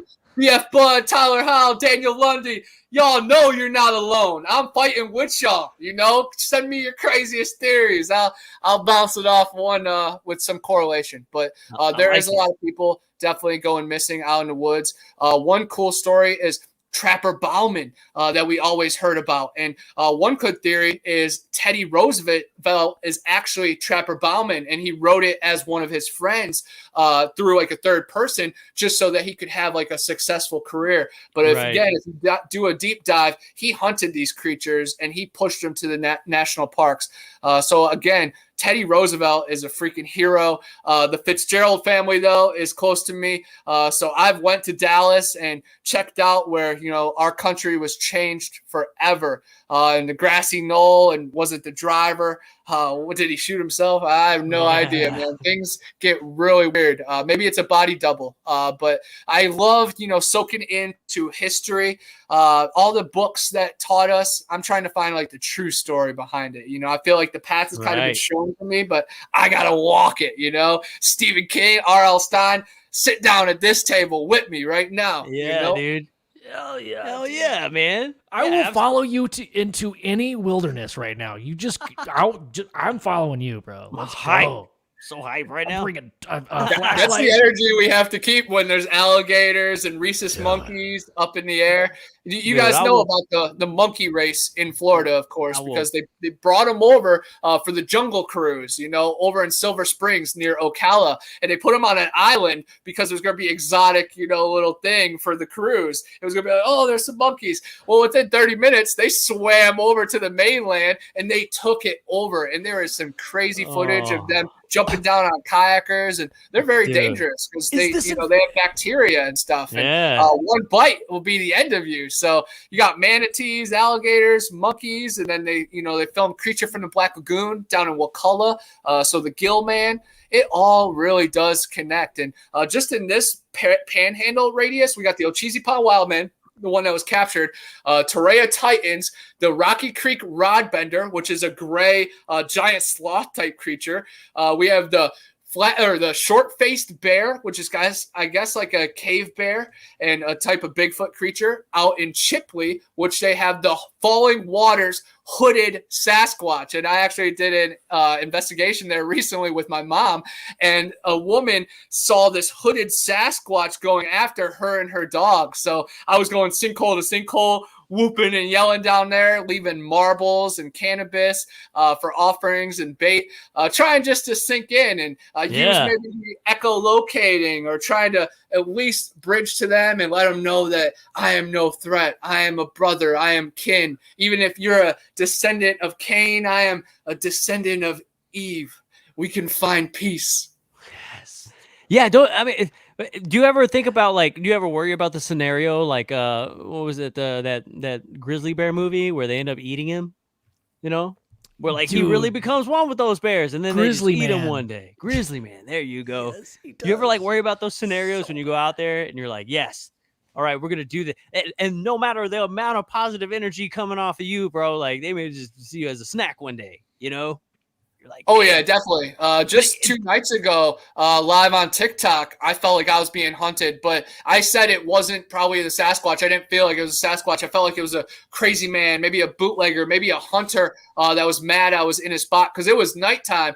But then there's also a story of a headless ghost, and he's constantly looking for what he lost. And after I had some time to reflect, I felt like it was a crazy man hunting me. And I got it all on video on my GoPro and live on TikTok. And I actually found structures on the ground that looked like Blair Witch and Squatch in South Florida. And I didn't put that together. I just thought it was like just a tree structure. And I was disconnected from all that. And then we talked the next morning. He's like, bro, that was like Blair Witch. And I'm like, man, honestly, it was. But I felt like I was being hunted by a crazy person.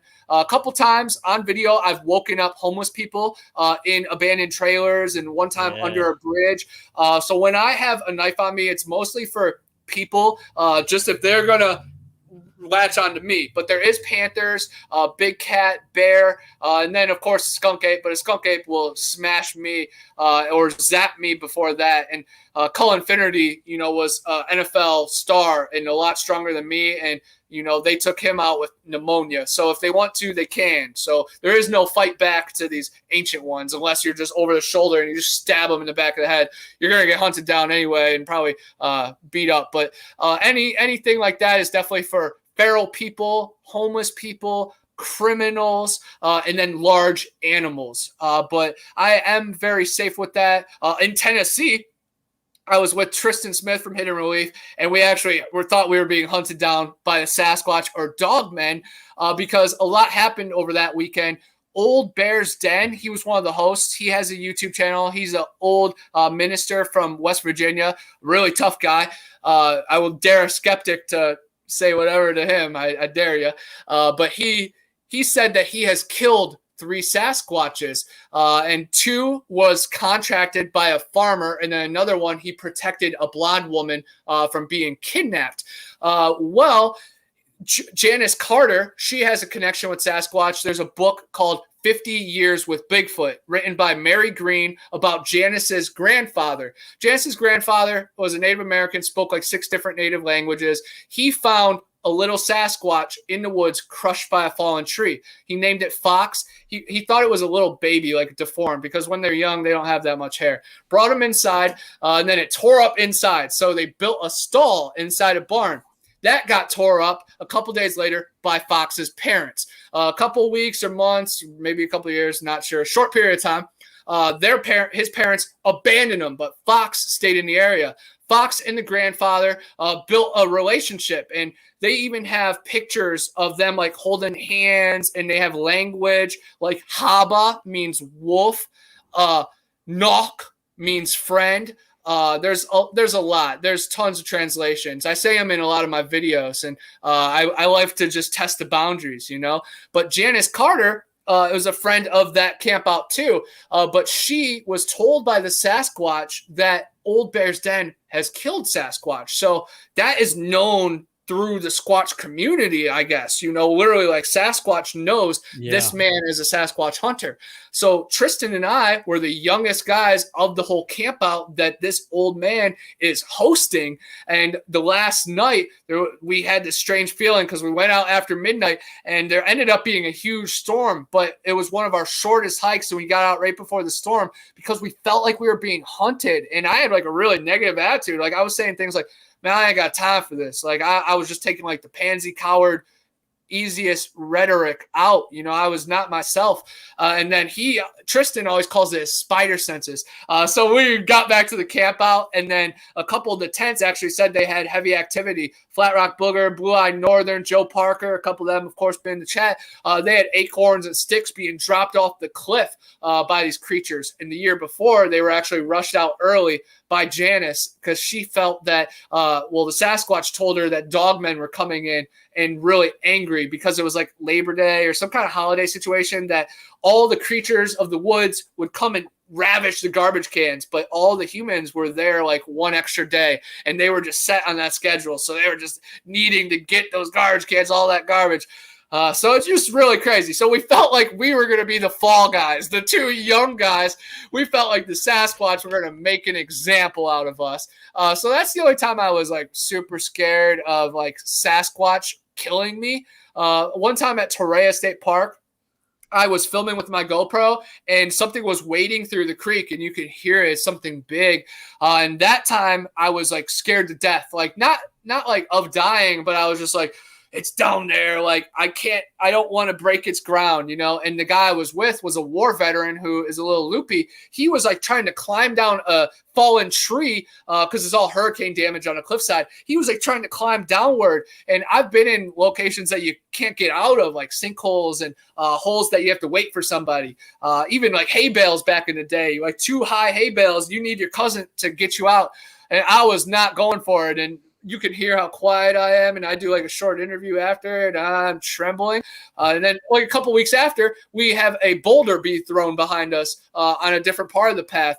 And that time, like, I took that as a fair warning, not 1 ounce of fear. It was more like, okay, let's just keep our pace up. Like, I'm done sitting down right now. So each situation is its own. But I've definitely been terrified by men, you know, and had bangs on my trailer from lunatics. And after Hurricane Michael, there was looters because people had generators, and then you would need gasoline for a generator, and you can't store gasoline inside, so you have to store it outside. So people are going house to house. Like, I've seen monsters in men. I've seen monsters in myself, you know, like that's the thing about doing psychedelics and depersonification. You have to kill the worst parts of you to try to move forward. And you have to cleanse all your, you know, insecurities and your vulnerabilities and that baggage you carry with you. You have to free yourself. And that's a daily thing you have to go through. And in those early mornings when I'm waking and baking, gotta, you know, shake it off. Yeah, dude. Yeah, absolutely. Absolutely. You said something about like throwing boulders, and I've heard of this before where like there's like a warning shot, or maybe there's like sticks being banged up against trees. I feel like that would, you said it gave you a sense of comfort. It would me too, because it's like, at least they didn't kill me. They could have done a lot worse. And that's like, predators don't warn you, you know? A mountain lion isn't going to be like, hey, mother effer, I'm coming. It just pounces for your jugular, you know? So these creatures at least have that sense. And they definitely know that the Green Beret and all hell is going to break loose if a human being goes missing. And Owlman has talked about they have a strict code that they can't harm humans. That's why they're so mimicky and raven mockers and jokesters with us. But also, you know, the story of the Ohio Grassman and all these other rogue Sasquatches, they don't give a dang about no Sasquatch ethics code. They coming for your neck. And I feel like that's what's happened to a lot of the missing 401 people, but not everyone is Bigfoot, of course. Some are alien abduction, some are electrical situations, anomalies. There's weird stories of people going into caves in Pennsylvania and then waking up like a year later in California in like perfect health. And then other stories, kind of like Coraline, that you meet like an evil version of your grandma with button eyes. It's really strange. So again, like the Montana Vortex, that's a place that you could go to. You walk across like a cement or wood straight plank, and your body will actually change shape. So again, that wave and particle form, you can see it in front of your eyes. Like, yeah, I'm 6 foot, but I could be 5'8" in Montana. Like, let me in. Is that little board that has the 2 measuring sticks on each side? And you can always take a picture, like there's a tall guy and then a short person, they switch, and then that short person is taller than the tall guy, but it's the same height. Yep, and there's examples like that in all weird places, you know. Here in Chattahoochee, there's a place called the Enchanted Forest, and they call it the Skinwalker Ranch of Florida. The woman was the main subject of a Finding Bigfoot episode, and she says she's an ancient deity of like old times, like an ancient alien, basically, and that's what's bringing in these extraterrestrials, these little people, and these elementals and the Sasquatch, and it's super wild. And then another buddy of mine, Donnie Miller from Standing Goats Rescue. I've been waiting for this. I was super excited because UFO, this is like a cool UFO story. My buddy Donnie Miller, he was abducted by aliens with his family when he was riding on a highway in Alabama. And then he broke his wrist a couple of years later. And the doctor said, sir, you have like a metal bar in your arm, and they wanted to cut into it and look into it, and his mom wouldn't let him. And now that he's a grown man, he's like thinking about researching and investigating into it, but he has had crazy encounters with the Mariana caveman, a giant creature that got super close to him and really interested and was really angry, but it didn't kill him. It had every opportunity. So maybe that bar is some kind of protection, or maybe they're just not related. But then he had a Cyclops experience down in Panama City Beach. So anybody on spring break, don't wander too far from the beach, because if you start getting where the golf courses are, it's either alligators or this one-eyed Cyclops like swamp thing. But it's so cool because right when I moved to the Panhandle, I started doing all this research on local cryptids, and then it started unfolding. Donnie Miller's encounters, I started researching them, and then months later, I'm a good friend of his. He has stood right in my kitchen, and he's been on Bigfoot Odyssey, Sasquatch Chronicles, told his stories, man. And I just saw my brother Squatch in South Florida. He is also good friends with Jeff Townsend, Donnie Miller, and we're making a documentary called From Fear to Understanding, where we bring ultra vibrations to our Sasquatch research. He uses dowsing rods to communicate with the forest, and he has an ancient alien guardian angel as well that we're bringing into the picture. And we went to the Green Swamp after the conference, and we recorded one of the most significant, just exclusive tree bending or tree knocking situation and interaction with these skunk apes. And even Donnie Miller, Chris Reinhardt, a lot of fellas have signed off on this, and they're like, man, I can't wait till you release that. But Matt was knocking back and forth with these Sasquatch, and they were like challenging each other with creativity. And I'm videotaping it, making sure my file doesn't go corrupted like the chemtrails. But we got it on 3 different cameras. It was really intimate experience. We got footprints, 3D scans of footprints as well. Lots of crazy stuff. And then we took pictures randomly, and because we knew something was out there, and we saw some crazy faces and some huge beings. So I'm super excited, and that was just chapter 1. And then he linked up with a bunch of other guys in South Florida, but he's coming over here to the Panhandle to finish that up. But it was just super legendary. The first time we ever met was Mayaca. It was a legendary place because Mayaca is well known for the skunk ape. The Mayaca skunk ape photos, they were anonymously sent to the Sarasota Police Department, and 2 of them are public, but I've heard there are more than dozens of them because this was a frequent guest. But we went to the Crawley Museum, and it was a benefit that Stacey Brown was hosting, and it was all donations trying to raise money for the boardwalk. And they actually filmed a Finding Bigfoot episode there, too. And on my way down to my dad's to Naples, I got to investigate that place with my buddy James Brose from Outcast Paranormal 2, and that one was 2 of us. So we made a little mini documentary that night too. But the camp out was super legendary because you had like 30 people that were Sasquatch enthusiasts. You had Stacey Brown, the skunk ape man. You had RPG, Ryan Golembeski from Finding Bigfoot and Expedition Bigfoot, Maria Mayor's right-hand man. And then you had the young guns like me and Tyler Howell. And then Nana Boss and Squatch in South Florida, it was their first excursion. And man, it did not disappoint.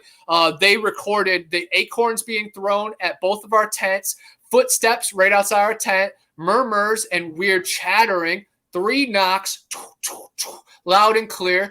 And then we got thermal images of something big in the sky. He got zapped. I got that on camera. He almost went down. I joke with him because he went down, but he was still smoking his vape. Y'all have your smoke, Mine would be the ganj, of course. Back in the day when I used to watch like gangster movies, I'd be like, man, how is he smoking before he robs that grocery store? And I'm like, man, that's the only way. But yes, the coolest thing was we found hair. Nana Boss and Squatch in South Florida, Matt, they found orange, red, clear, gray, white, green, black hair. And it's just an orange strand. And it was on a Native American display of an old picnic table. So it was super legendary, and no wonder Brian Laundrie was in that region looking, hiding out from the law, or was he looking for a skunk ape? But again, I think that is a big scam too, because we haven't heard anything. I think that was just the establishment because it was a little wobbly. They're like, distraction.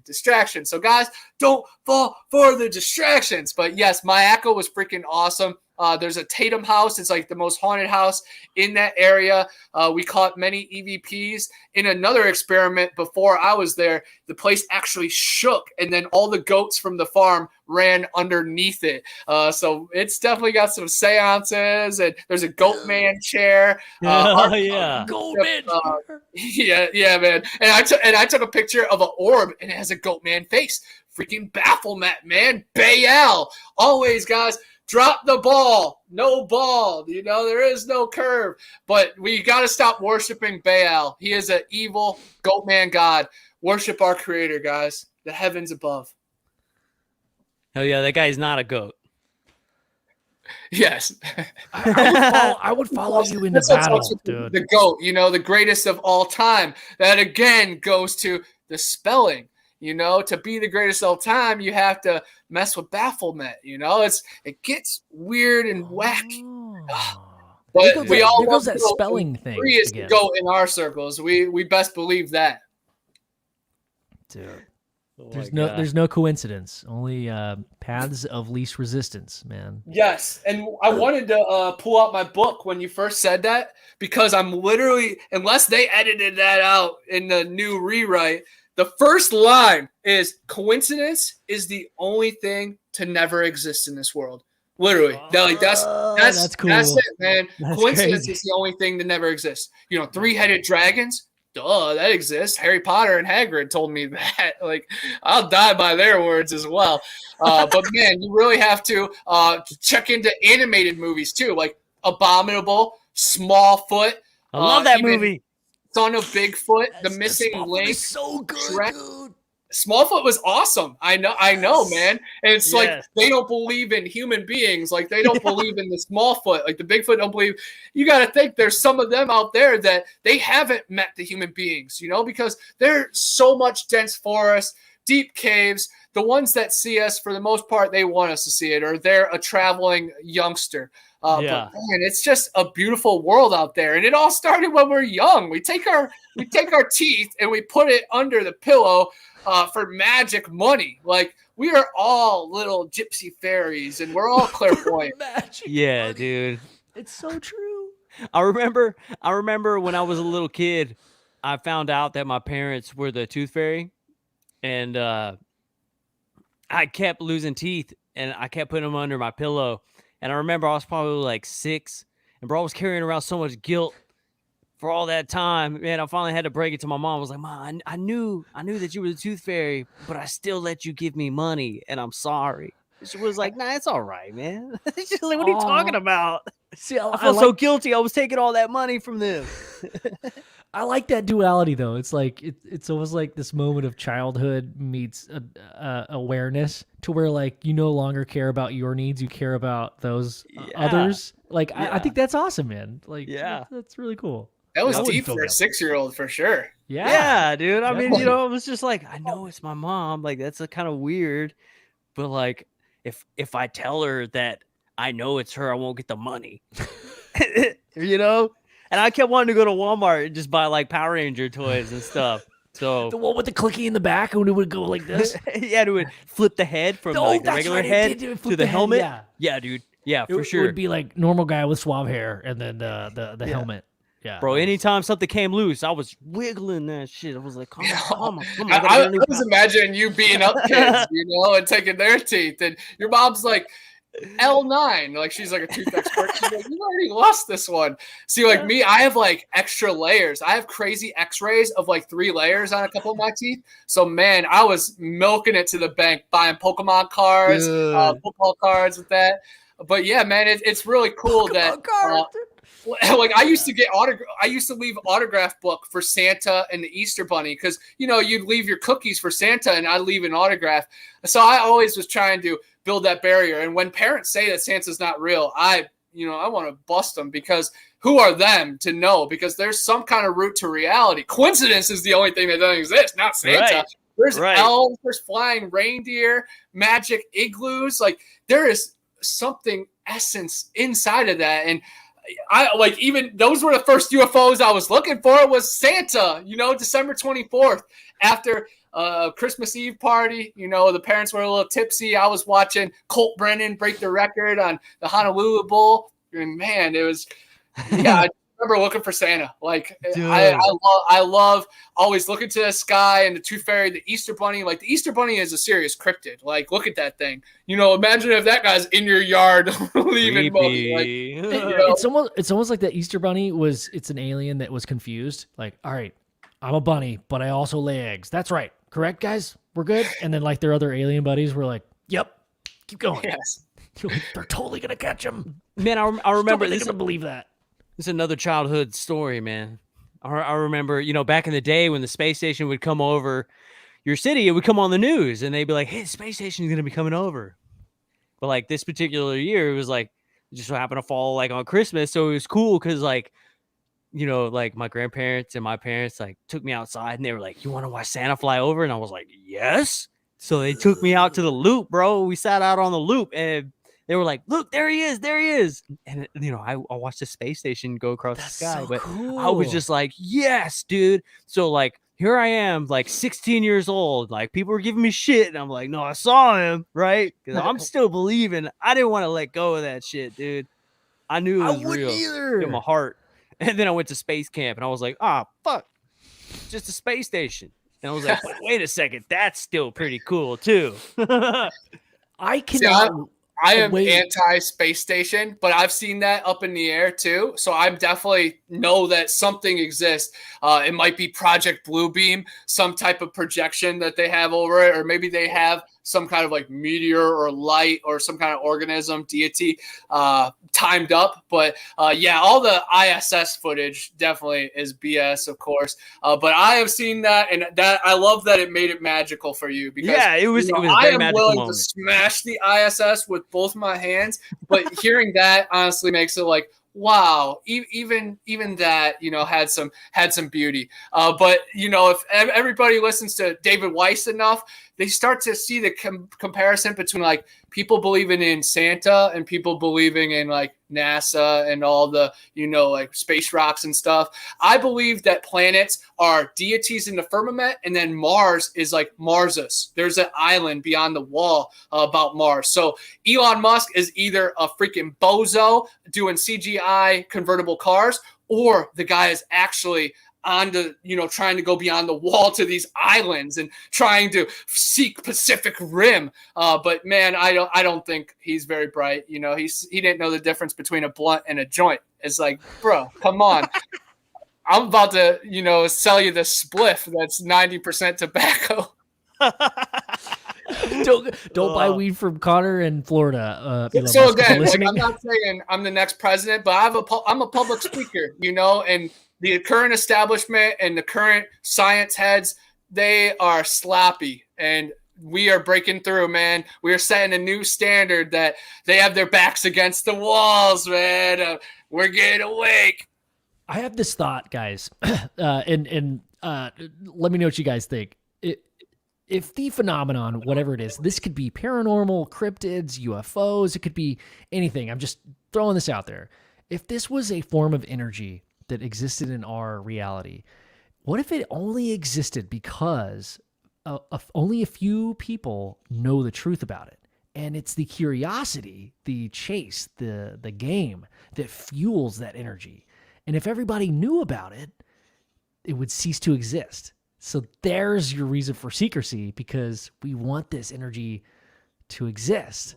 Yeah. So like maybe there's a reason. Like I always think like, oh, the big bad guys in this whole like disclosure movement or whatever. What if they do it where they're doing it for our own good in some way? Like maybe we're benefiting from this energy existing in our reality, in our dimension. But they keep it secret because if too many people knew about it, it would cease to exist. Like a battery or a battery would be like keeping that technology or disclosure a secret. But a capacitor, if you know anything about voltage and like different forms of electricity, capacitors give away their energy really fast, and all of it at once. So it's like, do you store the energy and utilize it and make something happen with it, or do you just give it away for free and then it's gone? I think that's the code to the universe right there, because if you look at all the pyramids and the mounds and even just the infrastructure of cities, it's a electrical grid. It's just a big power. So I think there is high truces just to create, man. And we are still living. Times are good. They are rough right now. But if you believe in the creator, you have faith in all this, following the next year, the next two, the next lifetime. So I definitely think you're onto something. And that curiosity and that awareness, it can't all be in one side. There has to be the yin and the yang, the sun and the moon, the balance of life. Again, I think this reality has to continue how it is to harvest at all those football stadiums and the concerts and even the food being processed and the farms and the highway systems, cars moving, that kinetic energy. I think it all matters. And waterfalls are ancient plumbing systems of the old world.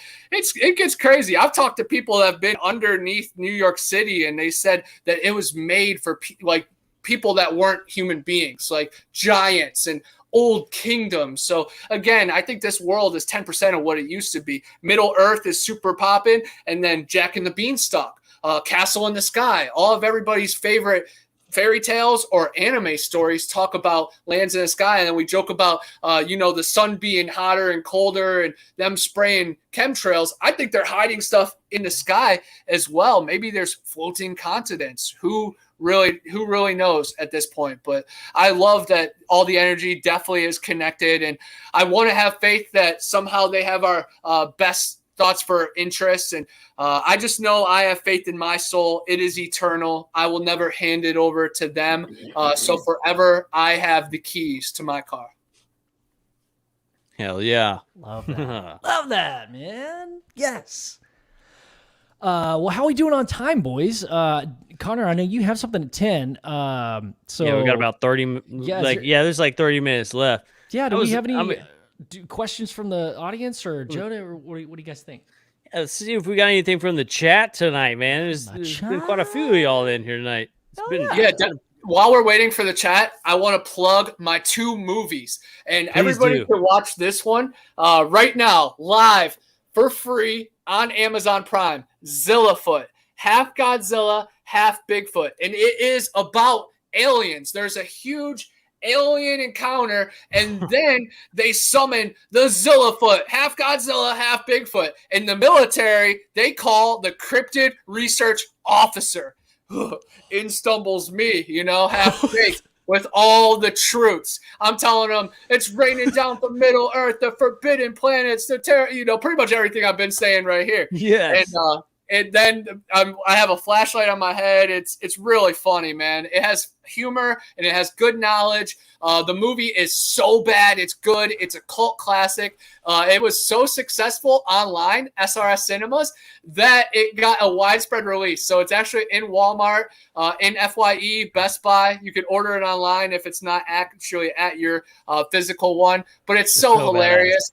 But yeah, man, I play basically myself, a cryptid research officer, and the artwork is amazing. But they made new artwork for the Amazon Prime release. It basically is like Kong versus Godzilla. But this one definitely set the standard. And my homeboy, Jack McClellan, Altered Cortex Design. He's an FSU film student. He's all into kaiju monsters, and he's had a Dogman experience. He's been on Vic Cundiff radio. He's had Bigfoot experiences as well.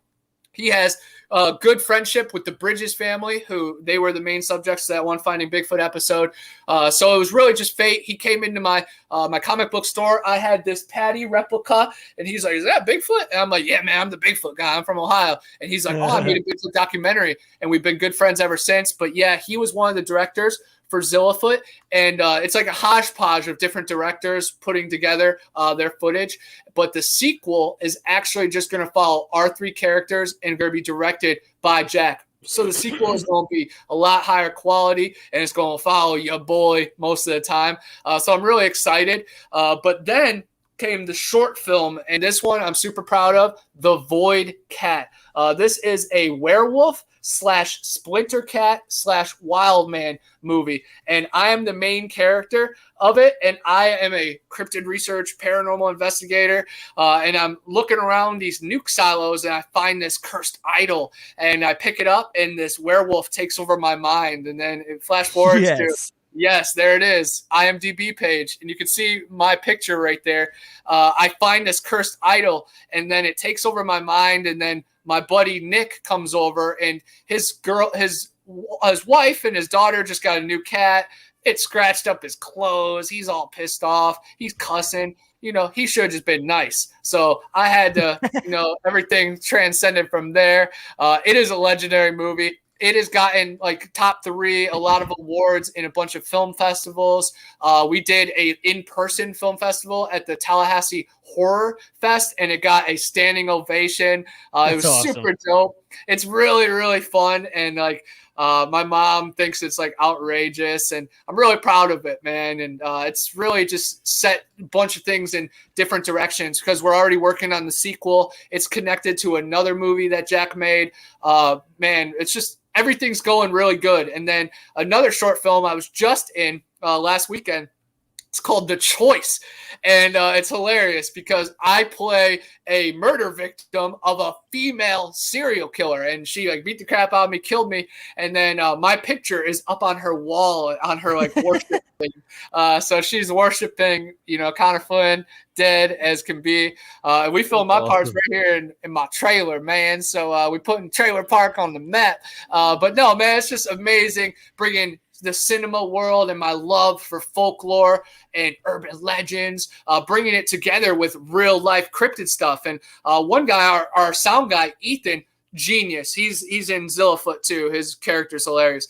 He wasn't really all in on the Sasquatch stuff. He's former law enforcement. Well, they were filming the drone shots. I was investigating the local area, the forest, and because I heard there was they used to perform concerts back there in the woods, and there was a dock area, really super dope. And then I run into the gardener with him, and he's like, "Dude, something's weird back here." And then when we're taking information, a tree crashes down, and Ethan's like, "Are you the only one back here?" He's like, "Yeah, just me and my dog." And we walked over slowly, and it was, definitely a skunk ape. 98% skunk ape. We were talking about it. They gave us a sign. He's been all in ever since that. And it's just really cool when you can be there with people for their transformation. But I've also been there for people when they, ate a 10 strip and they're like, call the police, call the ambulance. No, you're not taking me down with you. You're like, just eat some peanut butter. It'll all go away. Go to bed. I can't. Authority figures. Here's a bag of sour Charlie Bright crawlers. Munch on these. Yes. Completely change your outlook on life. I did open this tiny bag of barbecue chips. You can have the rest of them. Ooh. I don't know if I could. False trip. I don't know if I could do barbecue chips. They are very crunchy. They're very disruptive to the skull. Yeah, it's got to be chewy and sour for me. Yeah, the last time I did mushrooms is Philosopher's Stone on a full moon at Compass Lake, which is famous for these old people that lived and died there, and they have their own graveyard. So it's really cool, paranormal. But me and my buddy, the host, he's always trust the captain, man. I'm like, bro, I've tripped triple digits, chill, bro, killing the vibe. But the other guy, he ate way too much, and he put himself into a coma. And I was really nervous he was gonna wake up and again call the police or the ambulance on himself. So I was hiding a bunch of my crap and sending GPS in paths, and I'm tripping, and I'm like, I'm gonna hide right here. I'll be able to get to my car in the morning. Your mind's going crazy places, and I'm just trying to figure out the truths to the world. And I'm like, this is too petty, bro. Come on. You ate too much. And I haven't tripped with them since. They my fam, of course, but gosh, I cannot be big bro when I'm trying to be little bro of Jesus, Man, I've eaten mushrooms so many times, and it worked for me one time. It was pretty nice. It was relaxing. I didn't get too loopy or nothing. But there was this one time where I ate these mushrooms, and the guy was like, they're total crap. He was like, you can have them if you want. He was like, the thing is, you gotta eat them here. So I was like, all right, whatever.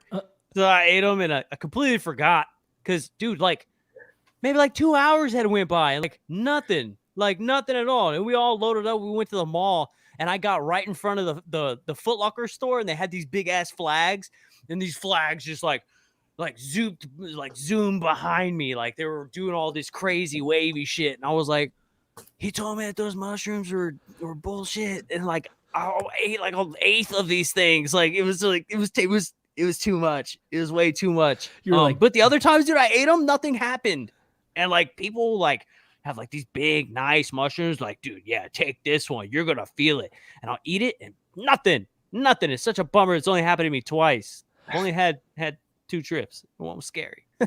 My brother is in the chat right now, Evan D. He runs a Cult 45 podcast. He was on Paranormal Chop Shop and Chad Smith's show recently, but he is definitely a psychedelic warrior, and he does exclusive data, and he has communicated with these elf-like extraterrestrial race, and he's communicating with them. It started with DMT, and now he can access them through psilocybin, and then, deep breath, you can get there even naturally. And he is definitely a plethora of knowledge. And then my other homie, Chaz, he lived down in Southern America or South America. And then a person actually talked to him about how bees and how they can levitate. That has a lot to do with UFOs. And one guy actually offered him a ride on a local UFO. So it's really cool talking to people that have like UFO connections of actually riding up in them, and then people that have been abducted. And then Evan, who has communicated with these deities and literally has, built rapport. And then brother Matt from watching South Florida, that it's like a guardian, and it's, I think, more internal than like an external communication. So it's really cool seeing all the different realms in existence. And sometimes you just have to, pick the windows when they come. I don't think I have any exact telepathy or spirit guides directly to me, but once you're in the right places and you're grounding for long enough, your instincts pick up on it, your third eye, and you just have no choice but to be and to feel it. Some things can't be put into words, and it's only through actions and internal vibes. I saw a diagram of like a monk breathing, and like they were showing that when you breathe, you're pulsating onto your pineal gland and like activating this. It was such a cool diagram of how it works. It was like they did the diagram and then they showed like an MRI of somebody doing these like very meditative breathing, like very intense breathing, and like you could see whatever happens. I don't know, the larynx. I don't know my biology, but it actually totally happens. Like it pushes up against the middle of your brain that sets off this reaction. That goes like the middle of your brain. It's pretty cool, dude. From the anus to the middle. It starts in the anus. I breathe from my anus. The anus to the brain. Yeah. And then you exhale from the brain to the anus. Yeah. You can cure disease and heartbreak, headache, anxiety, depression, Short of breath. We're so unconscious with our breath most of the day. We're just like mouth breathers, just like following the orders, but man, just be conscious of your breath. And I just bet, the world will unfold for you. And deep breaths in the shower, humming. I've definitely heard lots of stories of Mother Bigfoot humming to the young child or to an injured one.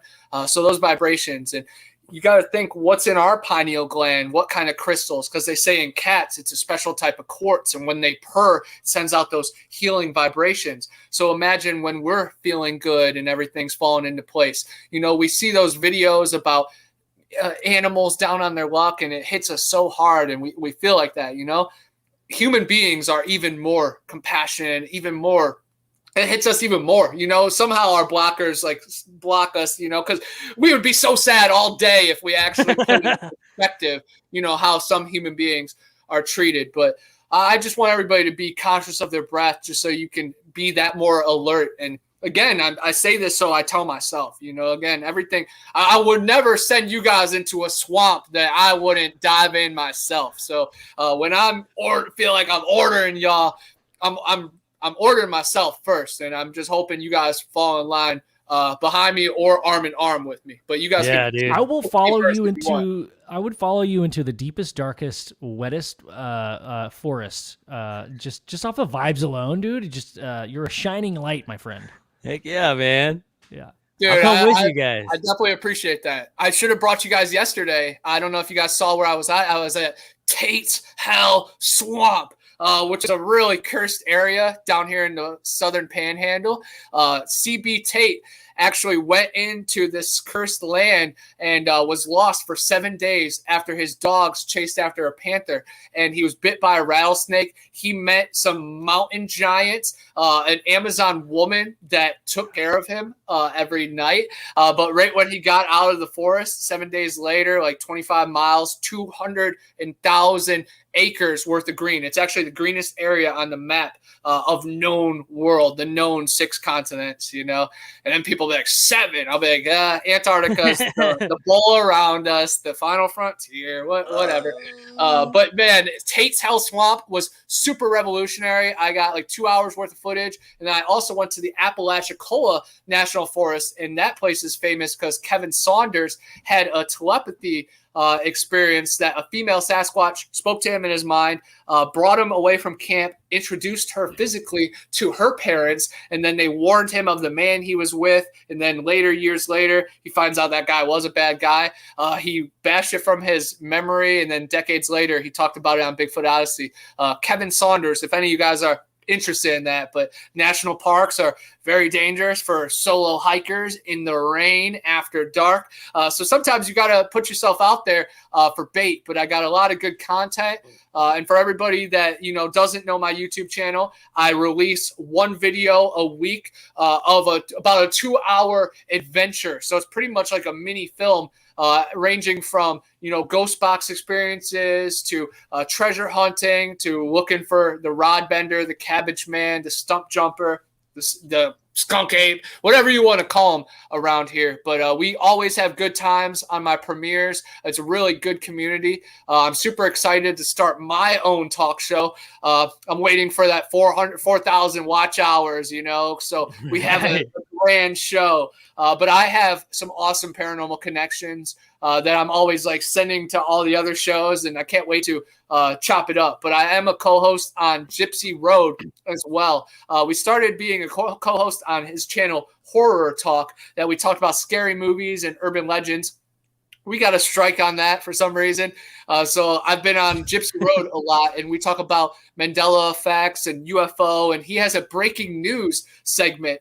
Pretty much a news show that runs 4 to 5 times a week, and it's really awesome. I definitely want everybody to go over there. We're going to do an episode on dreams here in 11 minutes. So I'm really excited for that. It's going to be my 3rd show of the day, and I've already hiked a few miles and watched a few movies.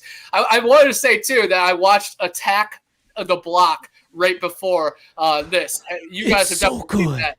Yes. Bro, it's so good. Can't wait till the sequel comes out, you know? Is there going to be a sequel? Oh, my God. Yeah, they already have an IMDb page for it, but wonder if Boyega will come back after his Star Wars success. But, dude, that movie is so awesome. And, of course, it has similar writers to Lost. And a new show is called From, and it's on Epics, and it's super really cool. It's about a city that if you go to it, you cannot get out. And then after dark, these creatures come from the woods and they hunt you down, and they just walk slow because they know you're running out of space to hide. But they disguise themselves as loved ones, and then they turn into like a rake-like creature. Mm-hmm. And it's really freaking cool. It's a combination of Lost and the main guy from The Matrix. So it's really cool. Harold Perrineau. He's Walt's dad. He plays Michael in Lost, black dude. And then he's the main computer guy in the first Matrix. Super dope movies, super dope shows. I love cinematography in that. If any of you guys are really into movies, Letterboxd. It's an app. Letterboxd. Letterboxd. And I have a profile. You review movies and you rate movies and you add friends. So I get to see what you guys are watching and how you feel about it. And it's super cool. My profile is bumping. I have like 12,000 followers, but the key is you can follow a bunch of people. So every day at work, I just follow the max. And then, hey, each shift you just build. And now I'm at 12,000. And sometimes when I'm on the toilet, follow the max. But I, of course, encourage everybody to do that and hop on that app, you know, if you're really passionate about movies, because there's lists and really cool. And if you care enough to go on an app about movies and talk about it, you know, you kind of have that forefront to it. So it's like if you have a podcast about aliens, like, I want to talk to you, you know, it's you already put in the groundwork. I want to talk to you. So I definitely recommend people on there. And if you want to see me live a lot, TikTok is definitely the place. I go live every hike I go, even graveyards and spirit box sessions. Sometimes I read my books on live, have up to like 4,500 people at once. Well, not at once, one showing. Had 272. That's the highest I've ever had watching me at one time. I think I just hit 63,000 followers on there. So I could almost fill up Cowboy Stadium. So that's pretty dope. All right. My Tate's Hell video, you know, found some success. I'm an investigative journalist. I was a newspaper writer in school until I got kicked off because we mentioned alcohol in an article when we were talking about fans at an MMA fight. I was painting a picture, Miss Raglow. Like, geez, come on. But man, I'm an investigative journalist, and I have dug up many cool pictures and audio and visual. And then I have lots of cool friends like Long Island Bigfoot, Flat Rock Booger, Tim T, Squatch in Florida, Tyler Howell Outdoors, that they send me their footage. And then I have a, you know, cool platform to send it. I've had multiple videos hit 4 million. We're reaching like 20 million views, about 500,000 likes. So yeah, we can trick the algorithm once in a while to get some views, whatever. But to get that double tap like, we got 500,000 people to double tap that video, you know, right there, 4.5. That just shows you guys. Upload anything. Aim for the stars. That is just a random Sasquatch video that I uploaded while I was at work. You know, 40,000 upload or followers later, 4 million views. Boom, boom, bang, bang. It's a beautiful thing. Loving it, man. We're gonna be hit with the hate. You know, I've got thousands of comments calling it all fake, Sasquatch not real. Scam, bunch of stuff, but you got to break through. I see 'em. It's about Right the there. minds that are opening up and the conversations that are happening, you know. And if you look at how many, you know, 10,000 people is, it really slows you down. It's like, man, that is a lot of people, and it makes you cherish it. But I just tell people consistent content every single day for the last 3 months. I have put something out in the evening, and then just let it unfold. So all my friends that are doing TikTok work, stay at it, stay on that grind. Amber's Paraworld, you're up there with me. You're about 30,000 followers. That is so many people. She lives on a farm, and she's a psychic medium, man. She gets voices from all over. And like I said, you don't believe in Bigfoot? Go on my TikTok. Watch a video for 15 seconds. Like, that's the point I'll get to. Like, I can physically slap them in my head with a book, or I could show them hair that we found on a fence that is clear, and I'll let them hold it in their hand. You know, that's the thing. You want Sasquatch DNA? Here you go. Let's go up to the museum. I'll let you dip your finger in the poop. You know, I'm about bringing the audience here, and it's live and direct. And again, at the conference, I was like this, blah, blah, blah, up on stage, and then everybody came to my thing. It was like, man, I just appreciate your energy. And I'm like, yeah, we got to be that new era, because it's an older medium, and it's up to us, the new era, to push things forward, because we know this technology. We're not scared to open up our minds. Some of us have went down one path, but others have broken free. And we just have to stay positive, stay natural, and just stay with the community and F the establishment. Turn off the news. Turn on Gypsy Road breaking news. Turn off the microwave, you know. Try to drink less soda. Just be thankful for all the meals you have, and I don't know, just try to slow down once in a while. And life comes fast, you know, like Ferris Bueller says, but just try to slow down, be positive, and try to be there for people. You know, that's all I try to do. I try to be myself so other people can be themselves around me. I don't want anybody to feel like they're fake around me or have to put on a disguise. I want people to feel comfortable. And for that, you just have to be yourself.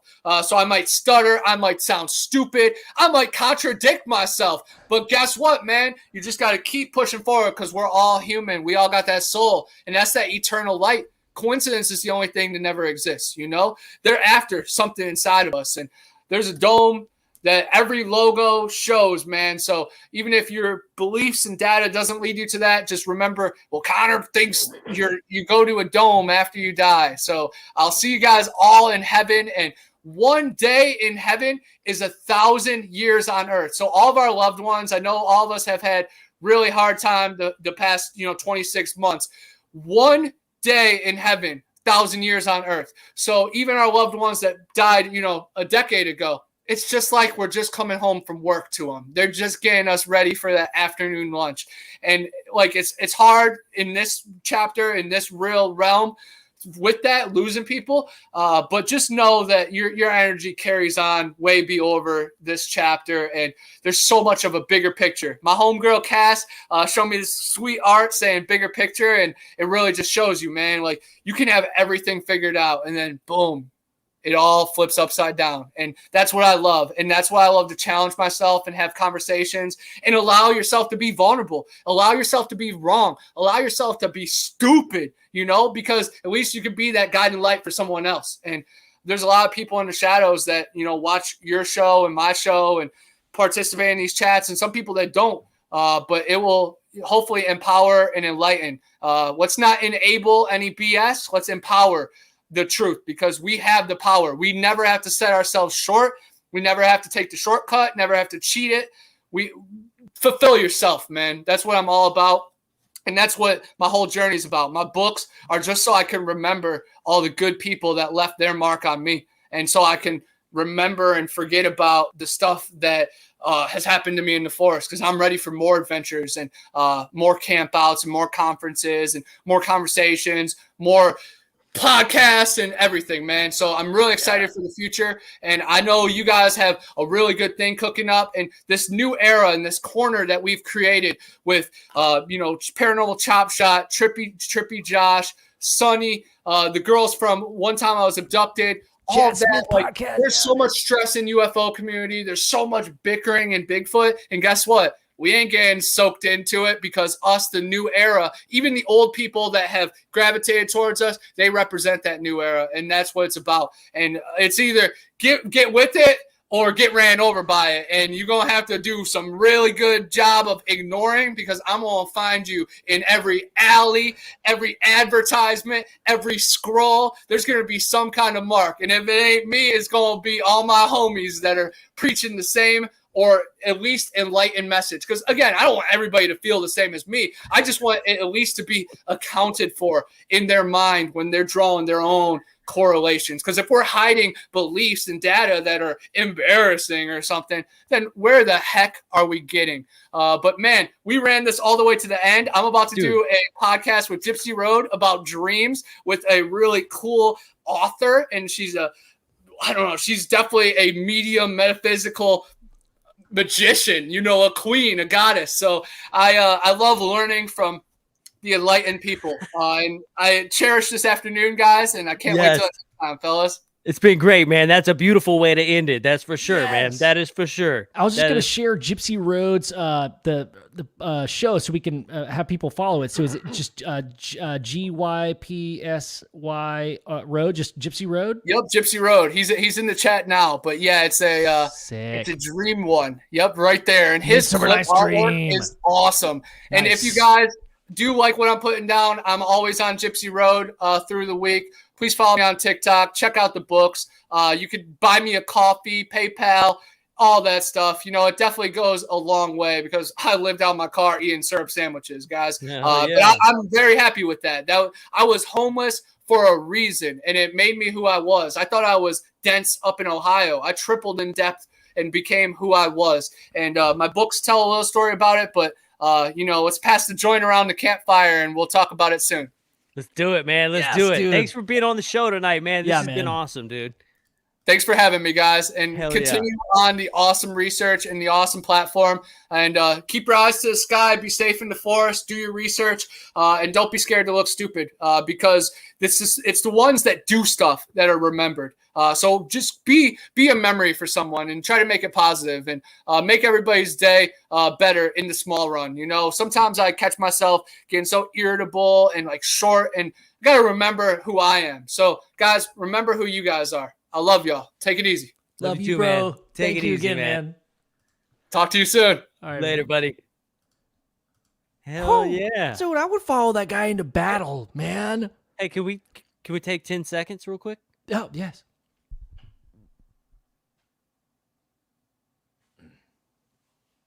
Holy shit. Who do you think would win in a talking battle between him and Melinda Leslie? Melinda Leslie. Dude, that guy had so much information. I know. It was just like flowing. What's his name? Jim Somebody Bim. said he was channeling. He was channeling the whole time, and I absolutely feel that Yes. 100%. Something is channeling through that guy. Like, Have you ever heard Samantha Moat talk? She channels. yeah, dude. Yeah, that was friggin' dope. Yeah, I just like that was one of the most enjoyable episodes, just because Absolutely. like I just love soaking it in. There were so many things that all we I had just to do wanted was sit there and just listen to the story. That's our favorite part.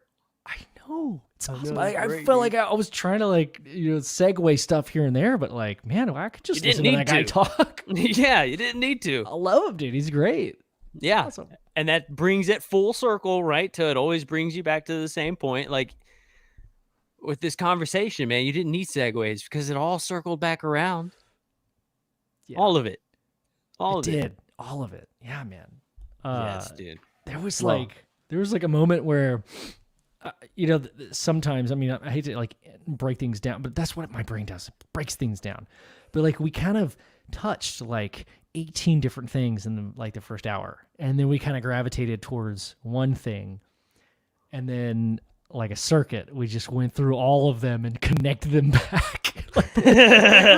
like, I don't know. Maybe I'll listen to it tomorrow and not feel the same way. But I feel like we did make a lot of connections to what, Dude, like, it was felt like we were throwing some shit out like at the beginning. Yeah. But we tied it in.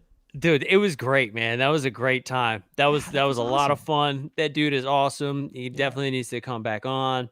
We could get the rest of our episodes ever of UFO Garage, and he could talk through them all. I know it. Dude. I know it. It'd be awesome. That dude man. was awesome. He had so much stuff. Also just his vibe, dude, and his overall outlook on things. Yeah. So positive is so refreshing, dude. Like you and me try to approach this subject when we started our podcast 3 years ago. Like, hey, let's be positive. Like everybody's so fucking disgruntled. It's so late. Like, Why are you can so we grumpy, just, dude? Can we just have fun, dude, and like be interested and not like bicker? That's cool, right? Yeah. And Connor's the same And way. that's how he is, man. Yeah, he's perfect, dude. Yeah. He is, dude. He's like a third one of us, dude. Maybe there's a slot open for Dude, we Connor. should definitely make that visit, and we should dress up like the three amigos, and we should go look for Bigfoot. Bro, That'd be sick. you need to dye your hair blonde or brown so we all look the exact same. Oh, dude. But we had big hats. We have big hats for sure. We've Yeah. got the whole get up. Yeah. Yeah. I can't make another reference because it's been too long since I've seen that movie. We could go find the singing tree. Damn, dude, I've got to like digest all this information. Me too. And thoughts. Me too. For sure. But We'll digest it. I am seriously working on that thought that I brought up earlier about this paradox of the phenomenon, where in order for the phenomenon to exist, it's like an electric charge. Like electricity comes from within our universe. I mean, I could break it down again. It's like something I'm working on, dude. I might want you to illustrate a comic and like try to make it super simple, and like we could do like a 20-page comic. That'd be sick, dude. I'm down. But I'm you know down. that concept of like it doesn't exist unless only a few people know the truth. And what fuels it, what keeps it going, is that It's the conservation of energy, right? Like, Mm-hmm. I'll talk to you off air about it, but dude, Yes, dude. I think it'd be cool. It'd be cool. Let's do it. Let's throw some ideas around, man. Let's do it. Now that we have found an editor, maybe he Right. found an editor for the documentary. That's right. I'm gonna fill that extra space with another project.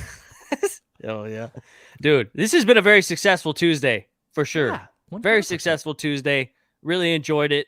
I had a great time. We're gonna be back on Thursday. Guys, go check us out, UFOGaragePodcast.com. We got all kinds of cool stuff. We got all of our shows on there. There's pictures of me and Ben on there. We've got all these sweet t-shirts and hats and koozies and underwears with Dave Scott's face on them. Like, there's just all kinds of goodies in there. I don't know if it's still there.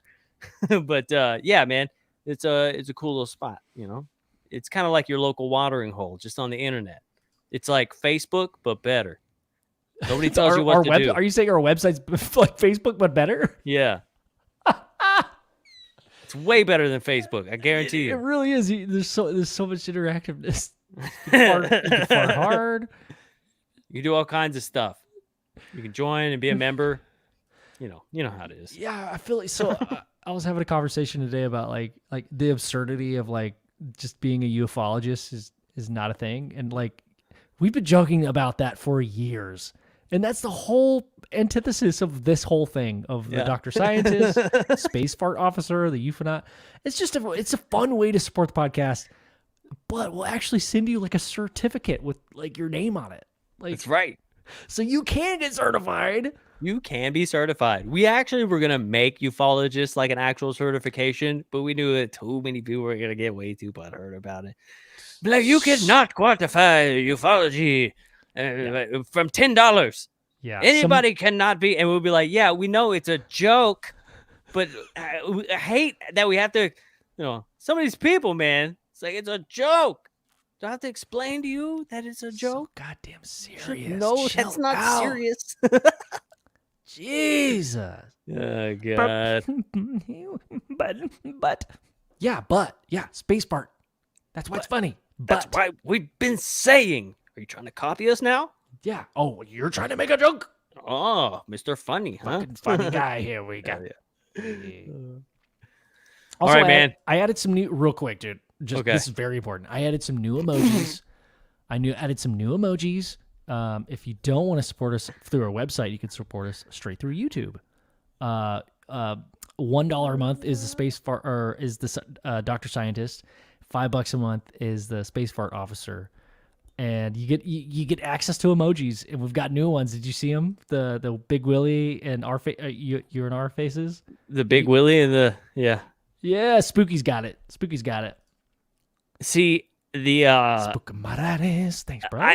I can't see the emojis on my computer. Okay. Yeah, all I see is like semicolon underscore Big Willie, semicolon underscore Big Willie. Could you see it now? Oh, look at that, dude. So every time I see my name here, it's my face. Yes. That's what's up. I didn't even know that. I thought y'all guys were just typing out these long ass things, like repeating Joe, Ben, Big Willie, Big Willie, Big Willie. This entire time.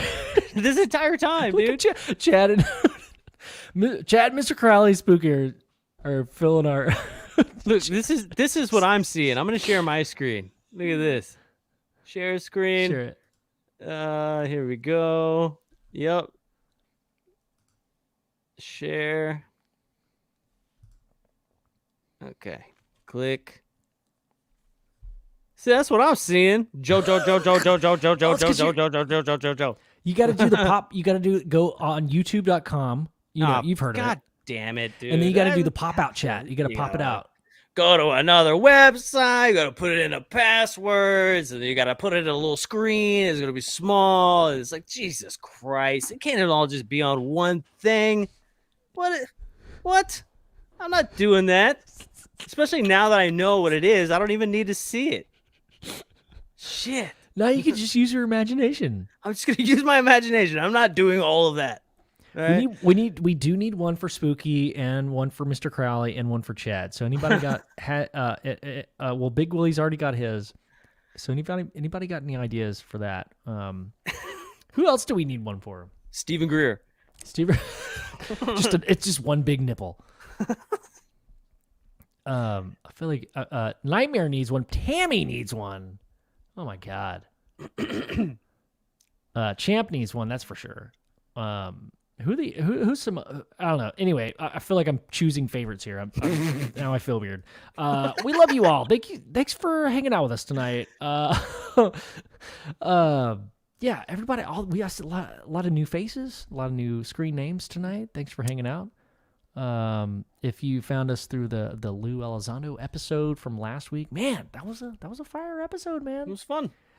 We I guess apparently it's like the first time he's ever talked about some esoteric stuff, which is pretty dope. Yeah. And now everybody's asking esoteric questions. Okay, cool. I just love that he answered it. I know. I just love that I don't care. I don't want any credit. I love that the conversation is happening. It's dope. Freaking love Yes, it. sir. Yes, sir. Well, dude, what's coming up on Thursday, man? Thursday is spooky. Sorry, dude. Give me one second. No worries, Your man. channel. I get paid hourly. Who's paying you? Nobody. Nobody. Peculiar Spirits with peculiar daughter and Jacob Willett. And one moment. I needed more time. 1 second. This is bad. I feel bad. I'm so sorry. Intermission. Tommy Wingham. Yes, sir. I'm doing great. Tommy Wingham, peculiar daughter, and Jacob Willett. I still need some headshots. I'm waiting on that, but making a new thumbnail. And then Friday, 10 p.m. Eastern Time, Akashi Chris talks ancient megalithic sites with Big Willie. Oh, yeah. That's gonna be sick. I love ancient megalithic sites. Ancients. They were the druids. Or you know what we know about the druids? Nothing. No one knew who they were or what they were doing. What they were doing. Die. Dying. All right, man. Well, I'm gonna go Mimi's, fool. Oh, go Mimi's? I'm about to go Mimi's. Oh, I'm bye-bye. gonna take a shower, go Mimi's. Hell yeah, dude. I'm sleepy. I'm sleepy. and then all of a sudden, I got a sleepy. Sleepy. And then I woke up and I was right. I'm gonna go. All right, man. Oh man, hey, love you guys, man. Thanks for showing up today. We'll be back on Thursday at our regular late time of whenever we decide to hop on, but usually around 8ish. So we'll see you guys there, man. Love you guys, and y'all come back now. You hear? Y'all come back now. You hear? I'll tell you what. Come and listen to my story about a man named Jed. A poor mountaineer barely kept his family fed. And then one day he was shooting at some food, and up out the ground come a bubbling crude. Well, that is black gold, Texas tea. Yeah, dude, I love the Beverly Hillbillies, man. Well, then before you know it, old Jed's a billionaire. The kin folks said, Jed, move away from there. 'Cause California is the place you want to be. So they loaded up the truck and moved to Beverly Hills, that is. Hills, that is. Swimming pools and movie stars. And that's it for the show, everyone. Like I said, you'll come back now. Oh, that singing cracked my throat. Sorry, I have no idea. You just Come back now, yeah. Yeah. You're that way here, over here. All right, bro. I love you guys. Hey. Hey. I love you guys. I love you guys, man. I love you guys, dude. No, I love you guys. No, you guys, everybody in the chat and then watching the show. I love you guys. Don't let Joe know. Shh. Shh. Don't tell anybody.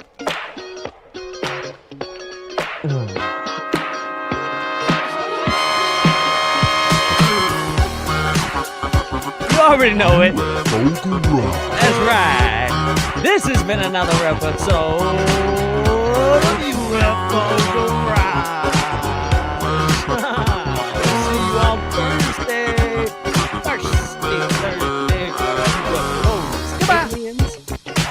all they weird. Adios. Arrivederci.